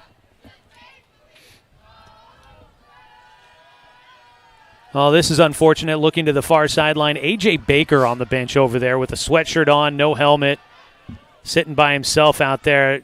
It's tough to see these seniors not in the game here in the final game of the regular season. Over the left side, a run by Rhodes will move the chains just enough by about a yard. Takes it to the 24, picking up 3. Got to wonder about that one. I mean, I'm not sure I saw him get injured. Did you? Well, he had that one blindside hit. He came back into the game, but I don't know, maybe if something at halftime they realized maybe it was a little worse than they thought, and they decided to sit him down. He has dealt with injuries through his career, and it was nice to see that he was playing pretty much most of this season, but hard to see A.J. Baker on the bench over there on his own. Four-man front here for the Indians. Looking to pass is Wickersheim. He's a lefty. He fires it downfield, has a man open, and Lesnar catch and out of bounds.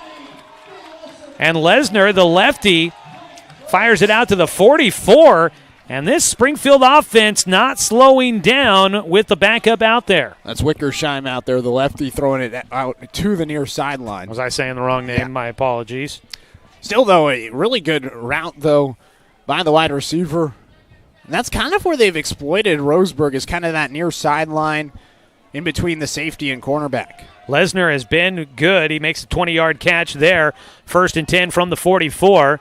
Wickersheim hands it off to Rhodes. He cannot escape at the line of scrimmage. He is going to be stood up. He gets a good spot on his forward progress to about the 46. He'll pick up 2. And this is just a kind of a slugfest going on here right now. Neither team doing a whole lot offensively here in this second half so far.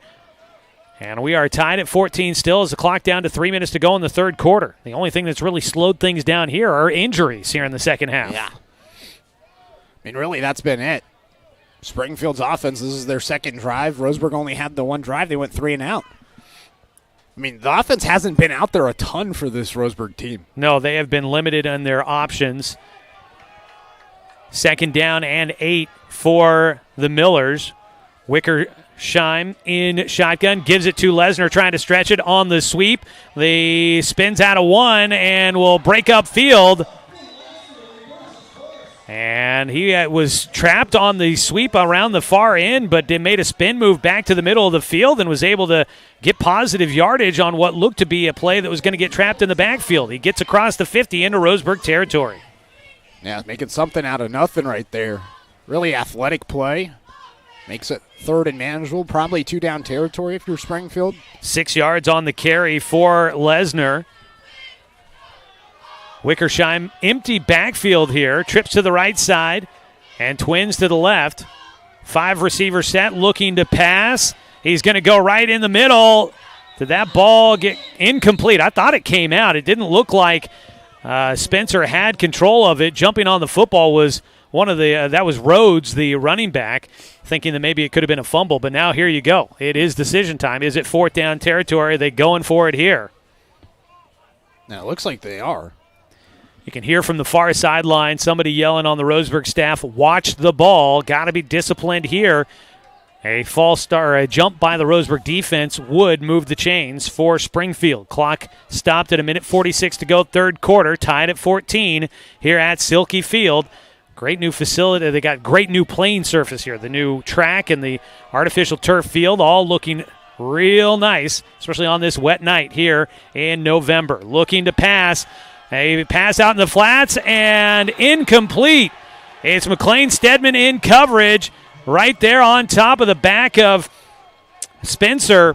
And Stedman almost got a chance to get his hands on that one and maybe pick it off, but he knocks it away. A turnover on down on the incompletion. Yeah, he was going PPU the entire way. Able to swat it down, and now you give the offense favorable field position. Just a little under 2 minutes in this third quarter, and an opportunity now with the short field to go down and execute offensively after having quite some time on the sideline as an offensive unit. Corey Kimball will lead them back out there near midfield. 1st down and 10, Roseburg looking to try and get the lead back in their favor. It is a run right up the middle. We've seen an offense or a lineman go down. He's both offense and defense in Abe Rhodes. They might be starting to be a little thin on that defensive line for the Millers. Can Roseburg take advantage with their bruising backs? They move this one to the 45 into Springfield territory. And again, this is the highest scoring defense in terms of points allowed in 5A football. Defense hasn't been on the field a ton in this game. Simpson is the back. He had that 8-yard pickup. They're going to go with him again, and he is stood up just past the line of scrimmage. So after giving up a lot of yardage on 1st down, the Springfield defensive line bows but doesn't break there. And it's down to 3rd down and 2 as the clock under a minute to go. 50 seconds left in this third quarter. Tell you what, this defensive unit looks pretty good compared to what we thought seeing from them. Looking at the tape and looking at the record and the scores so far this season, they've been a complete unit here tonight. Kimball under center. Roseburg needing 2 yards to convert. He can't get the defense to jump, and Roseburg's going to use a timeout with 28 seconds to go in the third quarter. Let's go ahead and use one as well. 30-second break here on 541radio.com and on the Score, 92.3 FM and 1490 AM. In today's big box store, how-to YouTube video world, it is hard to do it yourself. If you're fixing your fence or putting in a new one, the only place to start is Quality Fence. We stock almost anything you need and take the time to show you how to really do it yourself. Visit the Quality Fence showroom in Roseburg and get great fencing ideas at qualityfenceco.com. Quality Fences, doing it right for you.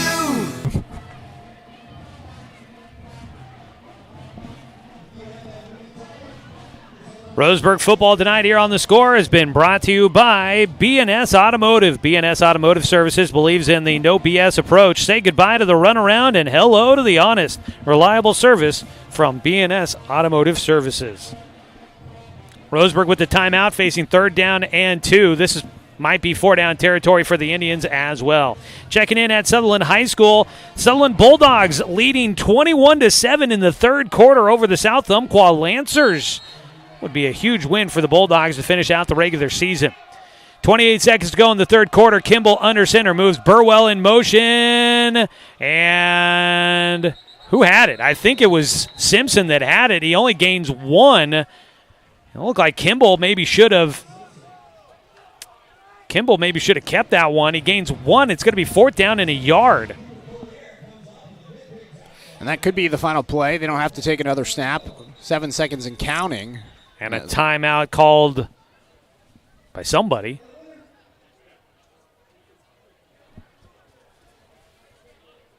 I'm not sure. The officials are talking near the football, but I didn't see him signal who called the timeout, but apparently a timeout is called, and the officials are all gathering together here.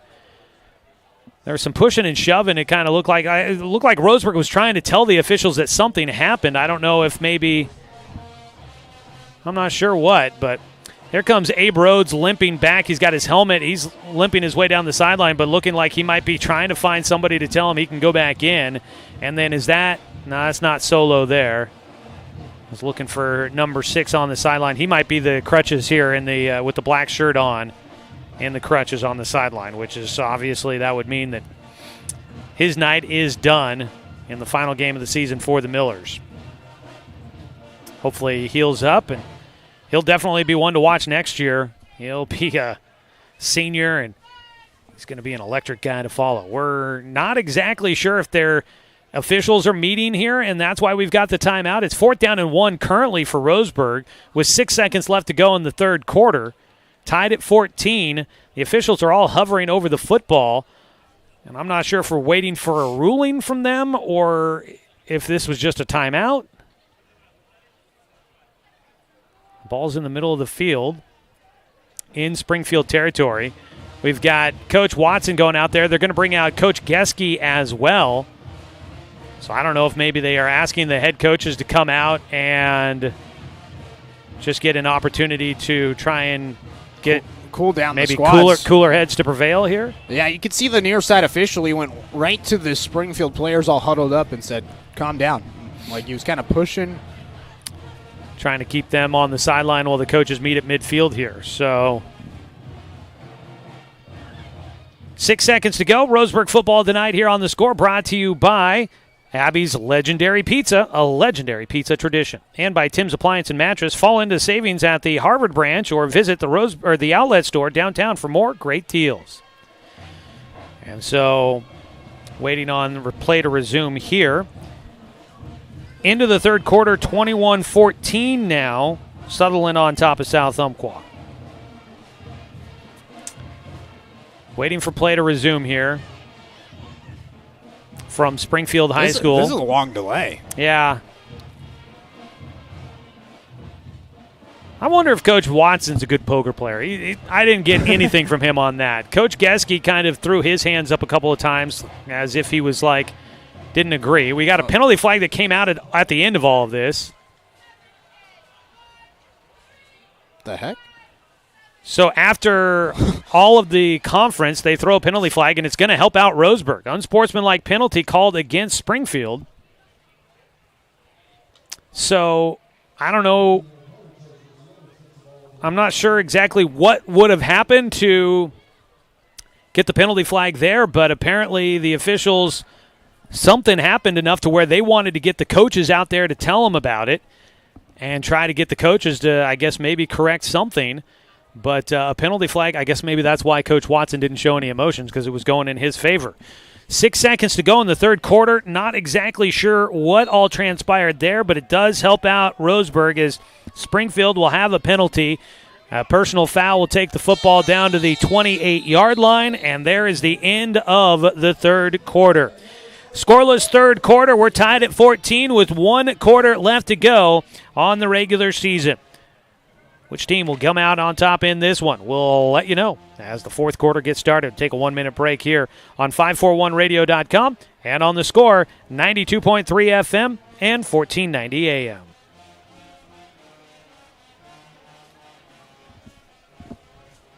I'm confused by the huge market swings. Get a better understanding of your finances. At Palm Wealth Management, we care about your priorities and help restore financial security. Call Palm Wealth Management today. Whether it's across town or across the state, moving is always a chore. So let BTB Moving help with your next move. BTB Moving is a labor-only company offering statewide services such as packing and unpacking, loading and unloading, piano moving, cleaning services, and 24-hour emergency services. BTB Moving is an affordable veteran-owned company here to help with your next move. Call 541-315-0122 or find BTB Moving on Facebook. That's BTB Moving for all your moving needs. I've always handled my own finances, but I need help. Get a better understanding of your finances. At Palm Wealth Management, we care about your priorities and help restore financial security. Call Palm Wealth Management today. Start of the fourth quarter, 12 minutes on the board after neither team finds the end zone in the third. We're still tied at 14.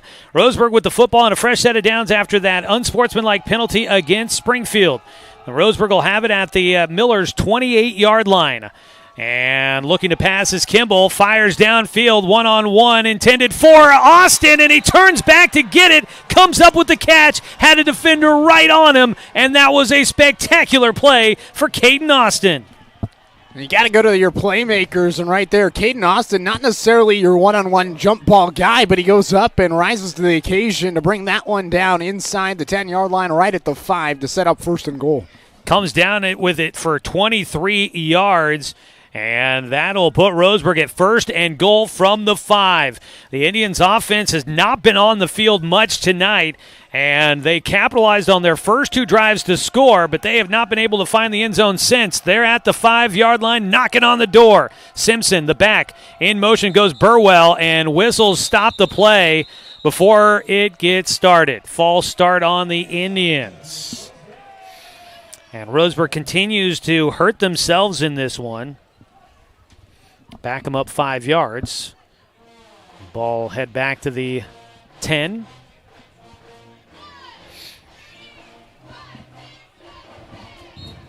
So here we go again. First and goal, this time from the 10-yard line.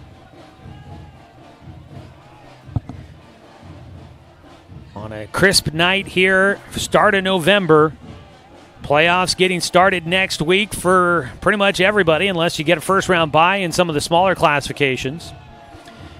Under center goes Kimball. Nobody spread out wide. Move a man in motion. Give it to Simpson running over the right side. He'll make up the penalty yardage, gets it down to the 5. It'll be second and goal from the 5-yard line. Do it again. I mean, that worked for 5 yards right there. Let's see if we can do it again. Roseburg will have it. I don't hate the idea. They're just pushing over the right side. Again, no A.J. Baker up on the offensive line. He's sitting on the bench next to, Jack Bana's over there too. I didn't realize he was out tonight. And he's got crutches sitting next to him. couple of big seniors for Roseburg missing here tonight. Also, Tyler Reitman not in this game. What a loss on this senior class. They do got a lot of them, though, and a couple have been making some big plays tonight. A last run by senior Landon Simpson. He's got 1 touchdown. Noah Nelson, the other senior, has a touchdown. Pitching, going left side for Austin, tries to cut it upfield, buries his shoulder into a defender, takes it to about the 4.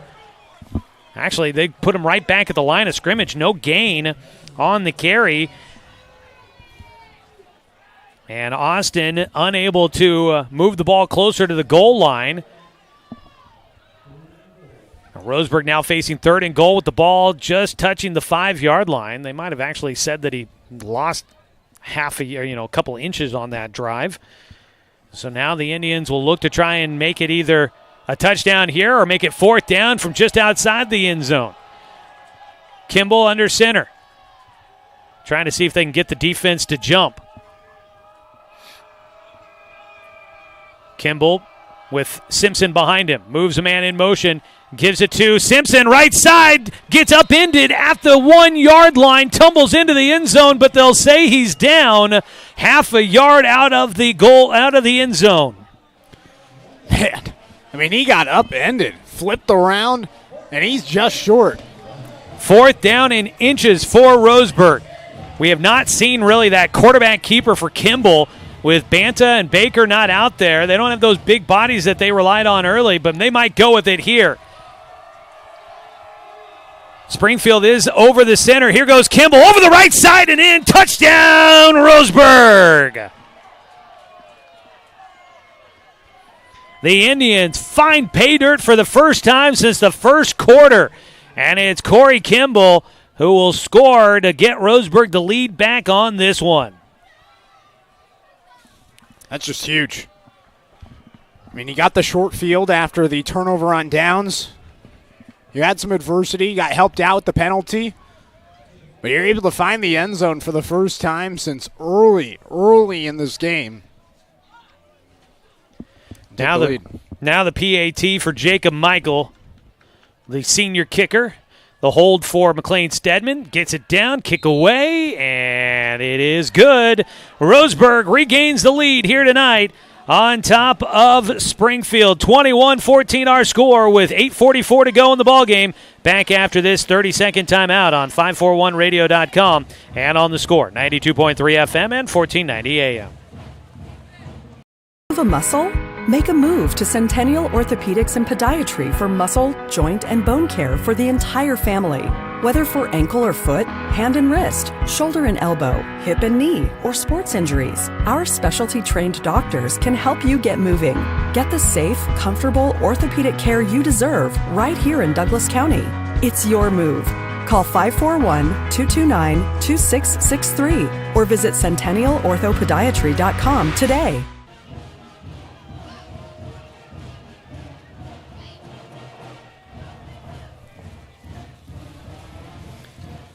8:44 to play in this one. Roseburg regains the lead. They have not trailed in this one, but it has been tied since the first play of the second quarter in this one.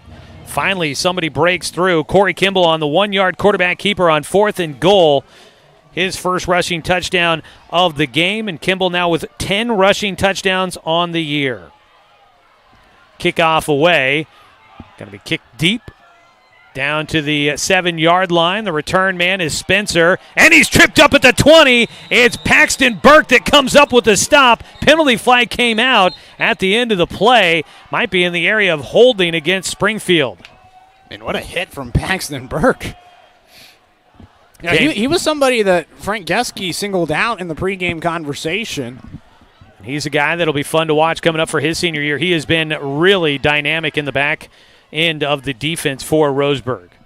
Penalty flag is right at the 20, which was the end of the run, and they're actually going to wave it off. So the drive will start at the 20-yard line for Springfield. Out of the game is Noah Solo. He's on the sideline on crutches talking with some of his teammates over in this direction. They seem to be looking up into the stands, not paying attention to the game right now. Noah Solo's out. We also saw Abe Rhodes go out, but he he has made his way back out onto the field. They taped him up, and he's out there at a right tackle position. First down and 10 for Wickersheim. He hands it off to Rhodes, goes over the left side, and there's space for him.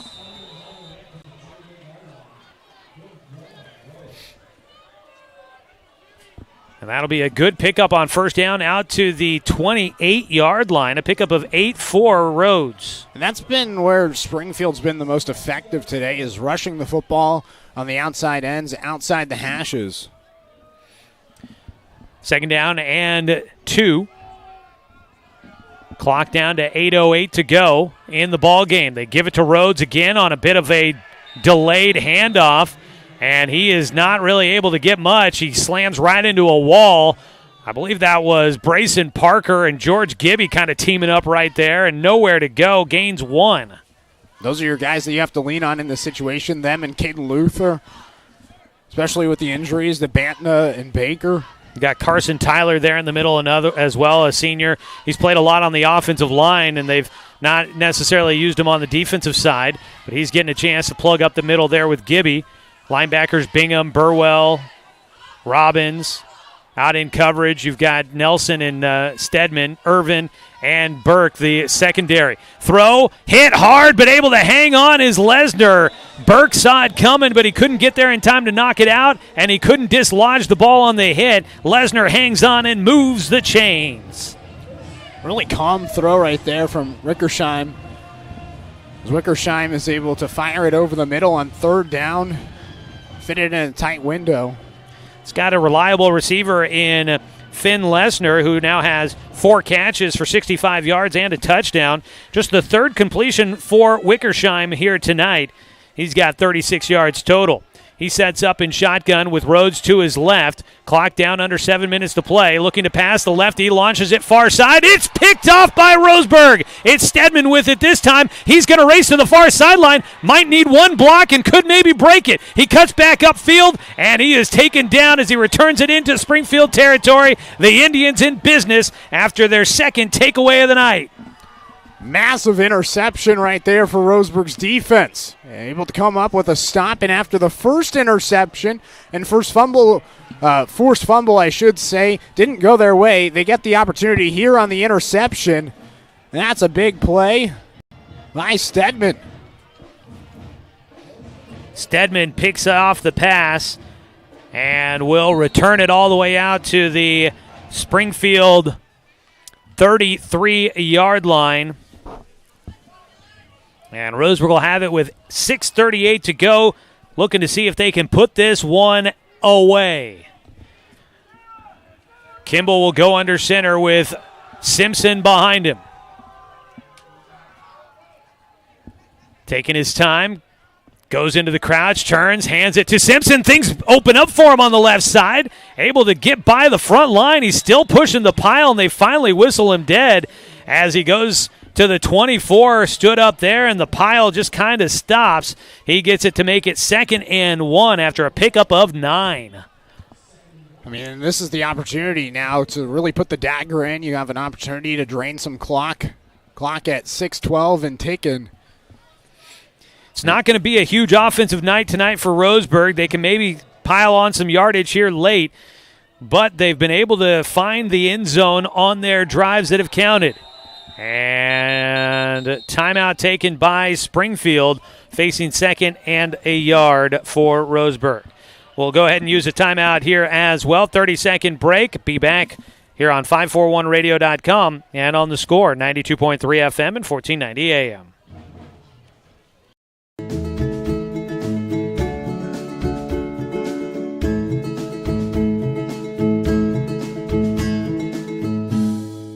Brook Communications radio stations have joined forces with a news review and Lotus Web Services, announcing the Lotus Media Group, a multimedia enterprise. Web, broadcast, print. Make it happen with Lotus Media Group, LLC.com.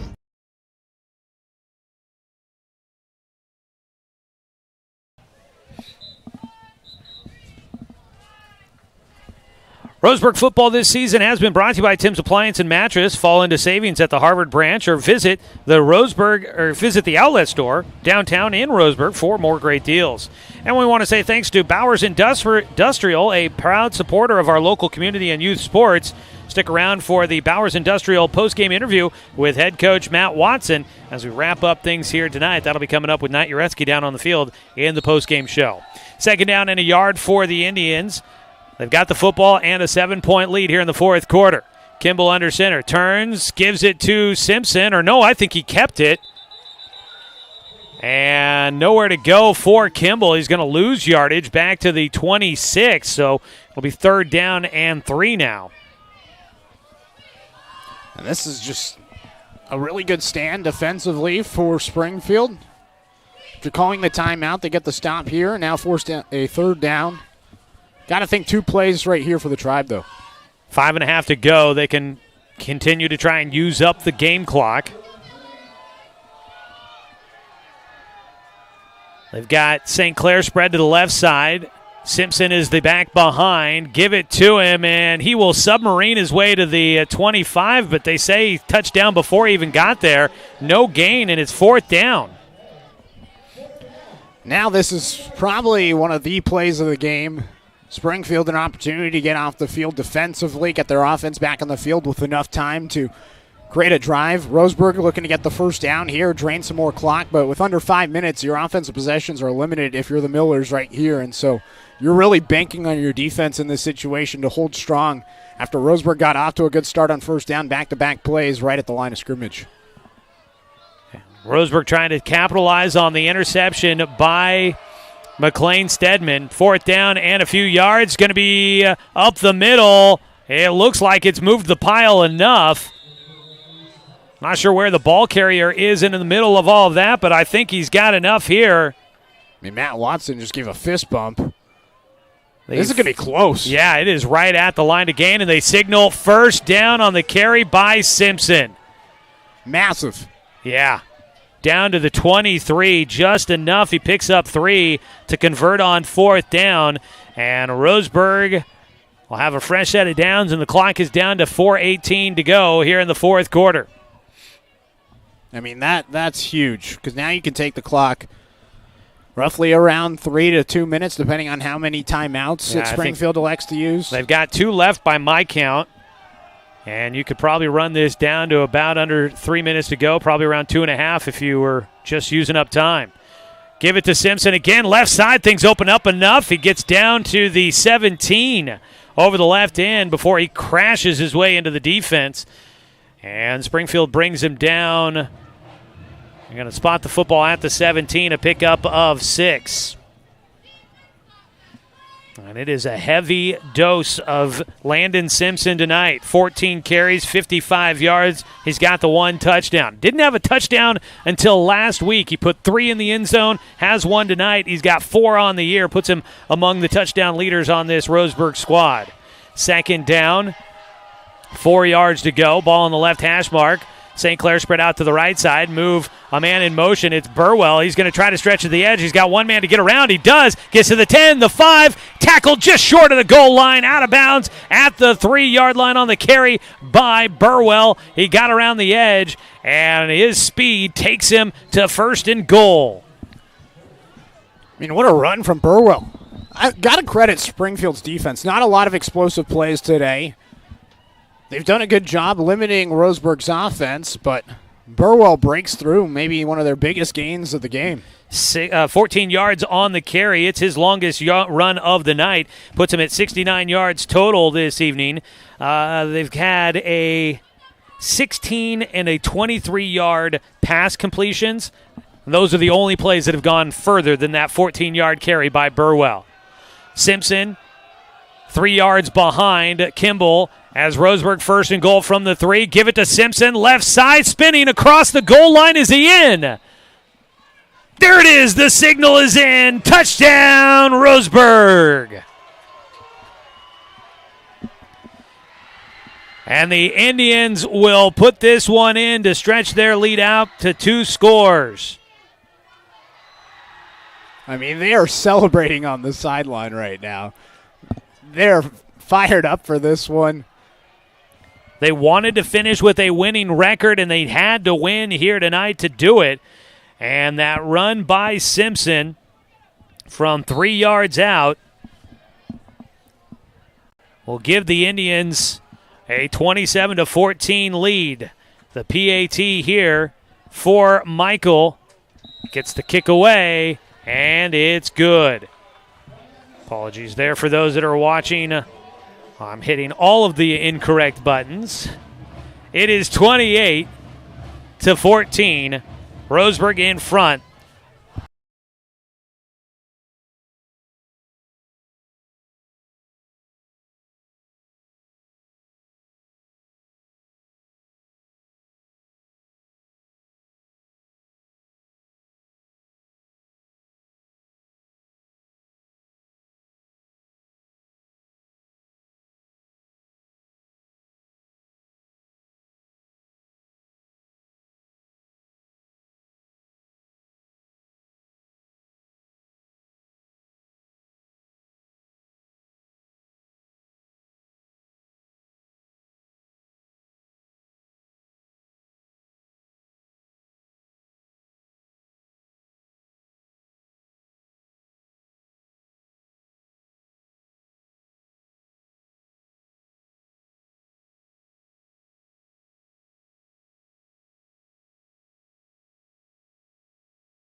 So we're having a little bit of audio issues with the video stream for those that are watching there. It's a personal foul against the defense. Any help there, Knight?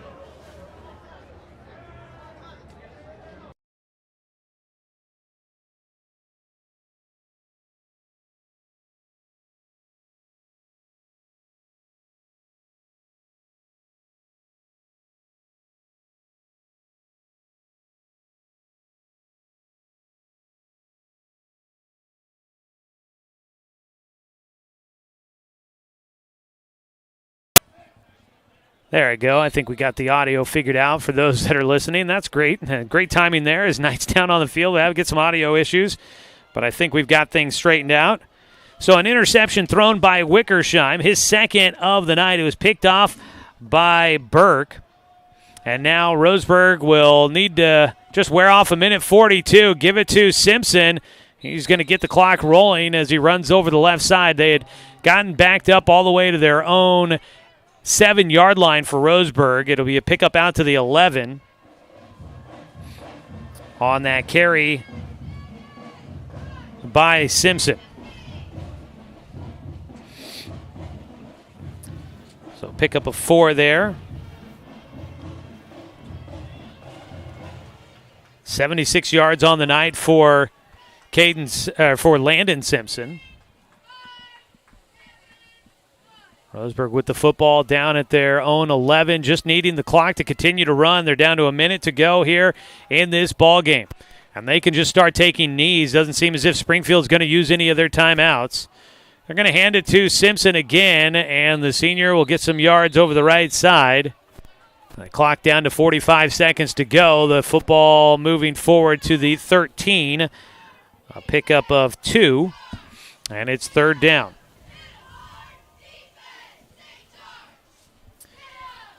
Well, it was not necessarily the top performance for Roseburg, I'd say, this season, but they have dug deep to get this one to try and finish the season with a victory. They've had to kind of fight their way through this one as Springfield playing really well tonight, a team that I think they were young coming into this year. Look out, they could be a team that challenges next year in this conference. 3rd down, the defense coming, they jump, and the penalty flags will come out. I think that was a little bit of the crowd right there. They call it against Roseburg. Yeah, it was a delay of game. The crowd was counting down a few seconds behind what the actual play clock was. Oh, I thought it was going to be on the defense jumping there. Yeah, shout out the Springfield marching band because they were the ones for that. You know, kind of like one of those things that you do when you count down somebody when the clock shot's going down at the end of the basketball game. That's exactly what they just did right there. Well, it's not going to matter as this one comes to a close as the play clock or the game clock runs out, and Roseburg's going to get a chance to celebrate here tonight. The Indians finish off this 2024 regular season with a victory, and the Indians will have a winning record for the first time at the end of 9 weeks of play. It has been a while since they can say that. Roseburg gets the win here tonight. Final score 28-14. Stick around. We've got our Bowers Industrial post-game interview coming up with head coach Matt Watson. When we come back, we'll take a timeout and get you to the post-game show here on 541radio.com and on the Score, 92.3 FM and 1490 AM. Hey there, sports fans. Thanks for watching this local sporting event online at 541radio.com. Did you know there's more than one way to watch games online? You can watch games on your laptop or desktop computer, your tablet, or even your smartphone just by going to 541radio.com. But we also use YouTube to stream all of our video broadcasts, which means you could be watching this game on your big screen TV with a number of different streaming devices. You can stream our live YouTube broadcast through your PlayStation or Xbox gaming device or through streaming devices like Google Chromecast, Apple TV, or Roku.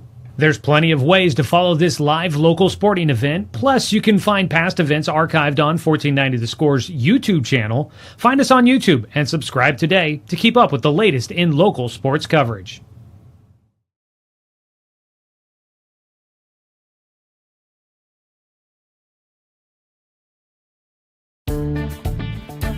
over 100 years, Douglas County Farmers Co-op has been serving the needs of farmers, ranchers, and homeowners throughout Southern Oregon. Here, everyone is welcome. When you shop with us, you can expect good people, good products, and good advice. No membership needed. Just bring yourself, and we'll provide the expertise and products you need to tackle your next project. Douglas County Farmers Co-op, where everyone is welcome to shop. When the first Cascade branch opened in 1948, things were a lot different here. The fact they're still here says a lot about the way they do business. Staying in business for 75 years requires the cooperation of generations. It's the desire to learn and grow with your community. My account number is only 5 digits long. What that tells me is that this is a local credit union. Cascade Community Credit Union would like to thank you for 75 years of growth and support here in Douglas County. Electric. My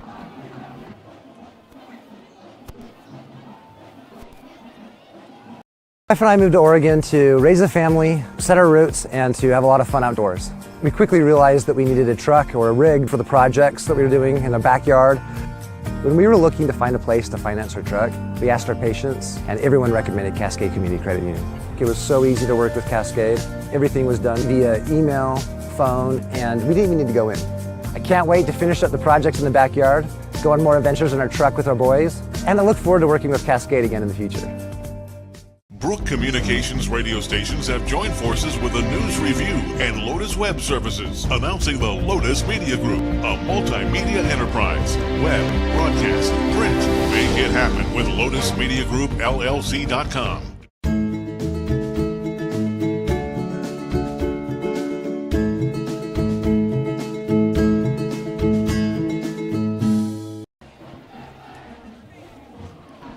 I have no return. Could you turn my return up, please?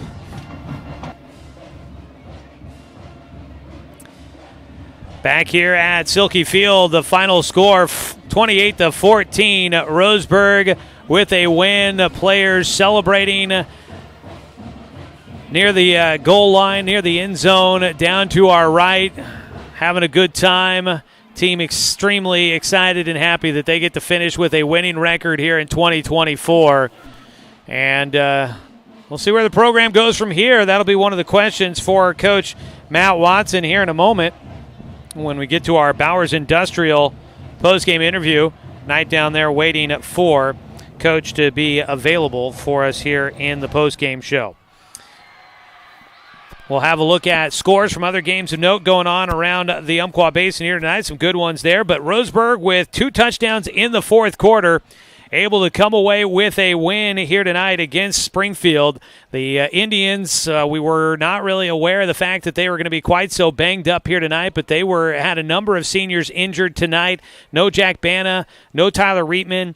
We saw A.J. Baker go out midway through this game as well, so they were a bit dinged up with some of their big-time starters who have been a big part of this program. But on the other side, Springfield also leading their big-time guy, and that is Noah Solo, who got knocked out of this game in the second half and did not return, and that was a big issue for the Springfield Millers as they lost their starting quarterback who has done a lot for this team. Down on the field, Knight Ureski has tracked down head coach Matt Watson for our Bowers Industrial postgame interview. Knight, take it away. Coach, 3 straight wins to end the season. You guys have a winning record. What's that to say about the trajectory of this program? We've been talking to the guys about building a foundation, and this is the way that we are pulling this program around. We are going to drag this program, push this program, and it takes the team effort like you saw tonight. It takes the fans, it takes the community, it takes the school, it takes everybody, but we are working on building something special. It's going to be around Roseburg for a long time. Springfield, a team with just 2 wins coming in today, but they showed a lot of grit today. What's there to say about their fight? Oh man, they're tough kids. I mean, they're tough kids. They're coached well. Geske does a good job, does a great job with those guys, and got them hyped for the game. I mean, they were real hyped for this game, and our guys, they took a little lull and had to do some reflection at halftime, and man, they started that second half. They answered right. They're back. I know it was 14-14, but we felt like our backs were against the wall, and so we came out swinging. And those guys, they They stood their ground and said, I'm fighting for more than just a winning season. I'm fighting for a school. I'm fighting for my brothers that couldn't play tonight. I'm fighting for a community. I'm fighting for the feather, right? I'm fighting for Roseburg. And so it was so much fun to watch. So proud of our Roseburg kids. They're Roseburg strong and they're Roseburg tough. They're the toughest kids I know. A large reason why you guys probably felt like your backs were against the wall was they limited your offensive possessions. How were you able to maximize your opportunities when you had them? Just take what the defense gives us, and then try to fabricate some looks out of our different formations. And we've been running with option running with motion the whole season, and we basically eliminated that. Ran our same stuff, but just stopped giving them something to key on. And the coaches collectively, everybody in the box, everybody on the sideline, saying, "What do we have? What are they giving us? And where can we attack?" And just capitalizing on the opportunities that we were given, which having a couple of picks really helps us get those possessions back. You had several seniors that were injured and not out there. How big was it to not have them out there, and how do you think the younger guys did stepping up in those shoes? With 21 seniors, we replaced a senior with a senior, if you can call it replacing. We can't replace anybody on our roster. There's everything that they mean to our team. But the guys that had to step into a position, they played well, and that's a benefit that you have. That's a luxury that you have when you have a little bit of depth. Lastly, what's next for the team? We continue to grow, right? And we'll meet and we'll talk and we'll review goals and start looking forward, right? It's taking input from everybody, taking input from the team, from our seniors, and look forward, right? We're not gonna look back, and so just keep moving forward. Congratulations on the win, and congratulations for a winning season. Thank you. Appreciate it. Back to you, Joey. That is Coach Matt Watson down with Knight Uretsky on the field for a post-game interview here tonight. Congratulations to the Roseburg Indians on finishing out the regular season with a win. The Indians improved to 5-4 on the year. They will finish the league season 4-4, and Roseburg will get a chance to finish in the top half of the league standings with that victory here tonight. We'll go ahead and take another timeout. When we come back, we will wrap this one up here. We'll take a look at some of the numbers from it, get you some scores as we get a final look at our BTB Moving Out-of-Town scoreboard update. So we got more to cover when we come back here on 541radio.com and on the Score, 92.3 FM and 1490 AM. Successful companies have a very important secret. Good advertising works and makes them money. That's why your business should contact Lotus Media Group. Let us help you cash in with multimedia advertising. Multiple touches from Douglas County's only Google-certified partner and most effective advertising platform.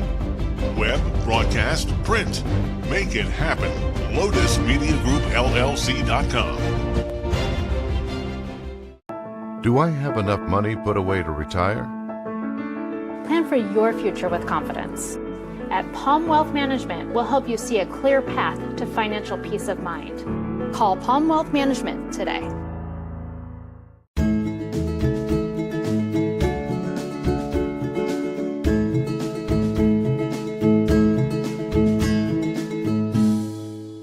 In today's big box store, how-to YouTube video world, it is hard to do it yourself. If you're fixing your fence or putting in a new one, the only place to start is Quality Fence. We stock almost anything you need and take the time to show you how to really do it yourself. Visit the Quality Fence showroom in Roseburg and get great fencing ideas at QualityFenceCo.com.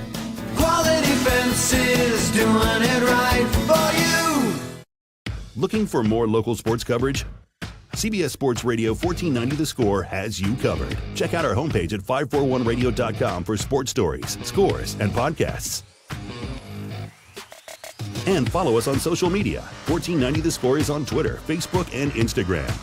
And take the station with you wherever you go with the 541 Radio app. Download the app in your smartphone's app store and get access to a live stream of the station, sports stories, podcasts, and easy messaging with the station and other.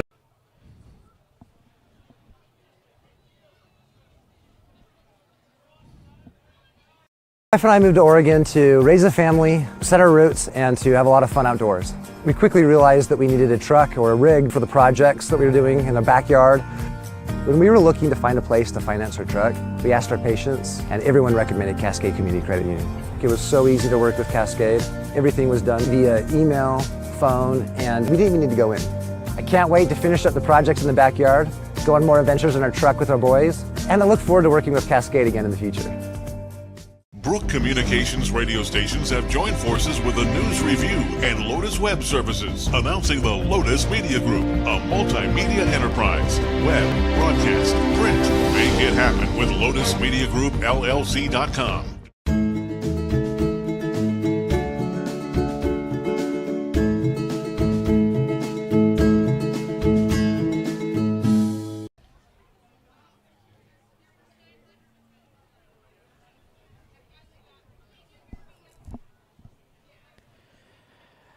Wrapping up the season here tonight at Springfield High School. As much as I'd like to say that it'd be great to see Roseburg in the postseason as an at-large team, I got an unfortunate feeling that this will be the end of it here. I've seen this game too many times. But nonetheless, a great way to finish things off with a win here on the road, a gritty one tonight, but the Indians fight it out and pull it out. I want to take a guess here. Knight was down on the field and got pulled away, and I look down and see he's got somebody's phone in his hands. I think Grandpa Bingham might have been who you got pulled in to talk with there for a moment, and we want to give a shout-out. If they're giving us gratitude, we'll give a shout-out as well. Yeah, back in Utah, he called, and I wanted to say that he really appreciated the broadcast. Really hard to hear him down there, but we really appreciate you listening, and we appreciate the sport all season long. I mean, that's why we do it. We do it for the grandparents that can't be here, and I'm out of breath. Yeah, you ran up here pretty good. I'm surprised you're already back to the booth, but Spencer playing a big part here tonight, getting a chance to play a lot of defense, which came up big for Roseburg this evening, having to fight hard to stop a good moving offense for the Springfield Millers here tonight. Taking a quick look at this one.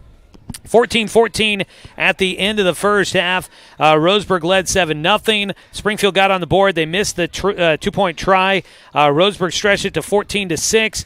That was your score at the end of the first quarter. First play of the second quarter, a 26-yard touchdown pass from Noah Solo, finding Finn Lesner for the score. They would run in the two-point try, tied it up at 14. That's where we were at the end of the first half. Neither team did anything in the third quarter. Roseburg got a takeaway, but on the return of an interception, they fumbled it back to Springfield. The Millers drove into the red zone. They would turn it over on downs. Roseburg goes 3 and out. Then Springfield turned it over on downs again on that drive. Quarterback Noah Solo goes out with an injury, does not return, was seen on crutches. The backups unable to keep things going for the Millers on that drive. They would turn it over on downs. Roseburg would get it. That drive would carry into the fourth quarter and would finish on a 1-yard touchdown run by Corey Kimball to give Roseburg the lead for good. 21-14 on the kick by Jacob Michael. Roseburg picked off the backup quarterback, Braden Wickersheim, and they would turn that next one into a touchdown on a 3-yard run by Landon Simpson, his second of the night, his fifth of the season. And then on the next drive, another interception for the Indians, this time Paxton Burke with the interception, and Roseburg would then wrap it up on that final drive with a couple of runs to get the clock going and wind it out there. So Roseburg wins 28-14 here tonight. Unofficial numbers here that we will tally up later on, but for Corey Kimball, I had him down, let's see here, 6 for 7 on the night, 85 yards with 1 touchdown pass through the air. He connected twice with Caden Austin for 36 yards, once to McLean Stedman for 16, once to Dane St. Clair, for 14, and Noah Nelson had 2 grabs for 19 yards and a 6-yard touchdown reception. On the ground, Corey Kimball, 8 carries, 22 yards, a touchdown. And Landon Simpson finished with 18 carries for 78 yards and 2 scores. Big night there for him, one of his best of the season. Caden Austin had 3 carries, 14 yards. Carson Uragwin a carry for 1. Dre Burwell finished with 0 yards, a 3-yard loss, and then a 3-yard gain to finish it out for him here tonight. Although, didn't he have a big run? Who? Took us down to the 5-yard line. Burwell? Yeah, I thought it was a gain of 14. So, again, unofficial stats. That might need to be added to for Burwell there. we'll go back and get it all straightened away here as we wrap things up. So that is a look at it for Roseburg tonight. Leaders on the other side for Springfield. Noah Solo passed for 93 yards, did have one interception, one of 3 on the night for Roseburg, passed for a touchdown. Clay Rhodes ran for 104 yards. Solo had 100 yards. Clay Rhodes had the one rushing touchdown.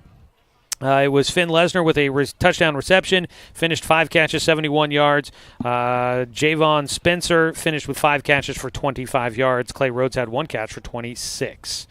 Roseburg gets the win here tonight. They finish out the season with a winning record. You got a chance down there talking with Coach, but it looked like you guys had a conversation afterwards as well. Just it felt like a real positive finish to this season here for the Roseburg Indians. Yeah, a little bit of a funny conversation.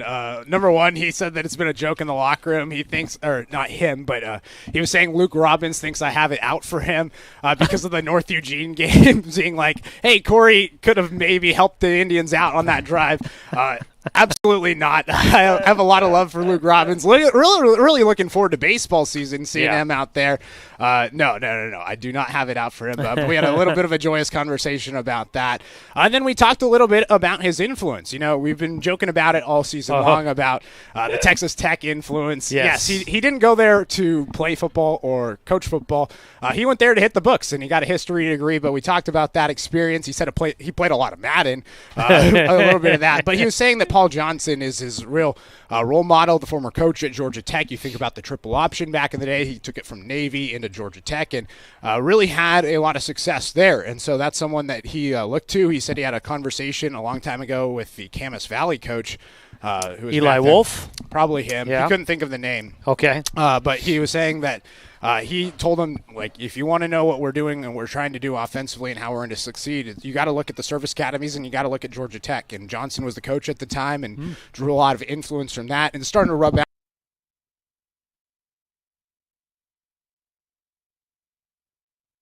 I want to emulate that, and I want to bring that here to Roseburg. And so just a little bit of a conversation about that. And it's good to see that kind of rubbing off on some of these players, like Corey Kimball, who's going to come back next year as a senior and try to man this offense once again. The triple options.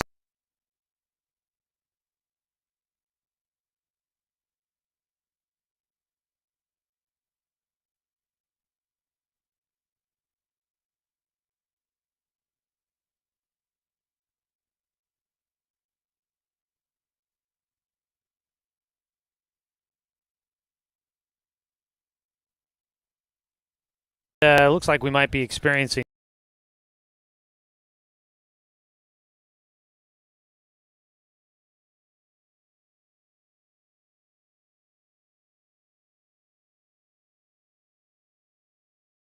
but there we go. Sorry about that for those who might have been listening on the stream there. Sorry that we lost some audio once again for you.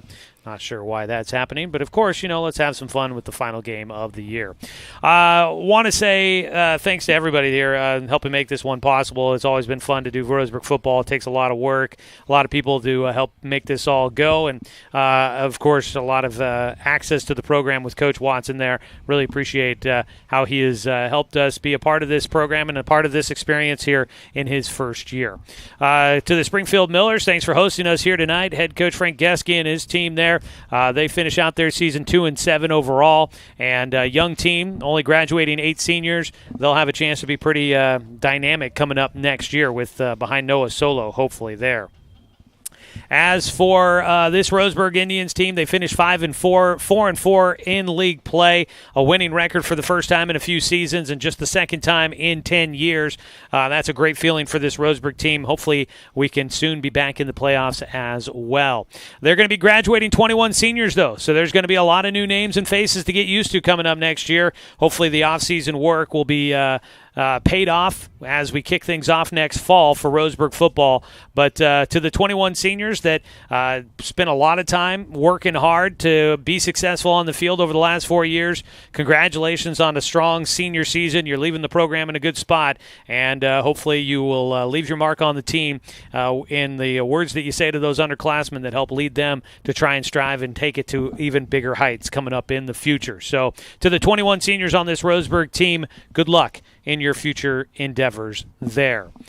It's been a lot of fun here tonight. Your first season of Roseburg football, it went by in a blink of an eye. It absolutely did. And, it's been an honor to get to share the mic with you and get to broadcast games and travel up and down the I-5 corridor with you this year. It's been a memorable year. I mean, every single game it felt like the team was in it. It didn't feel like there was too many games where it got out of hand, especially in the first half. It felt like every single first half this year, this team competed, and it felt like the team got better and better. It felt like the team was going to compete in every game, and that's what you want to see. You want to see a team out there competing and giving it their all, and hopefully this large senior class rubs off on the younger classmen, and this is just the first step in many years under Matt Watson and this coaching staff. Yeah, hopefully, if you've been taking part in this football season from afar and you are maybe a player, hey, now's the time to get back out there and suit up. They could use some more help coming up next year. So.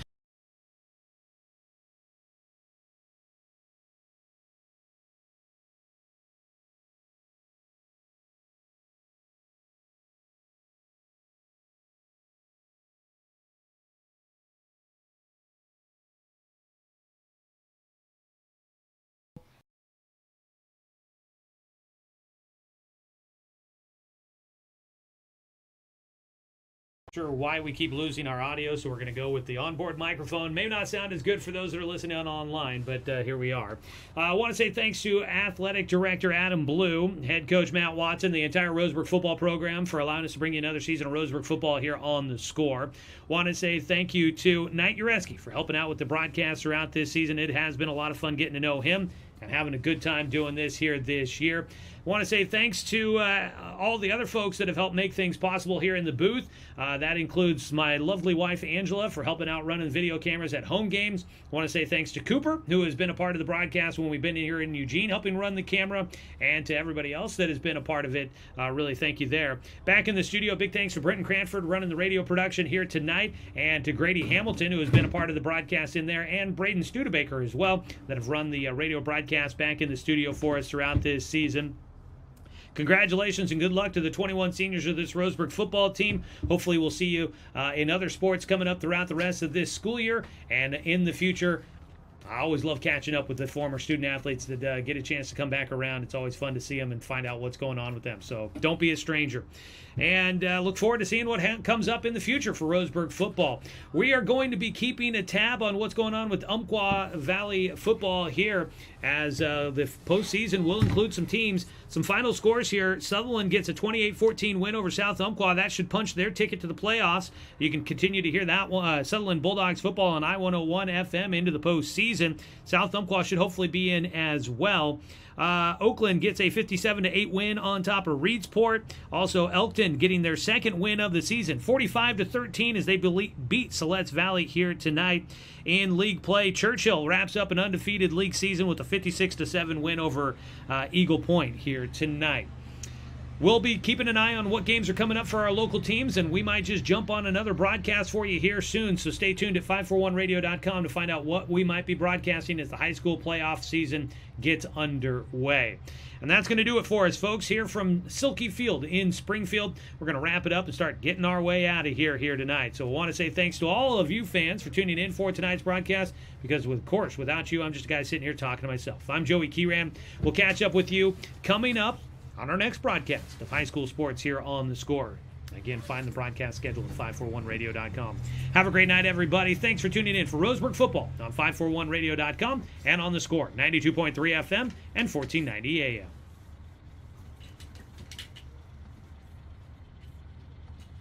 Thank you so much.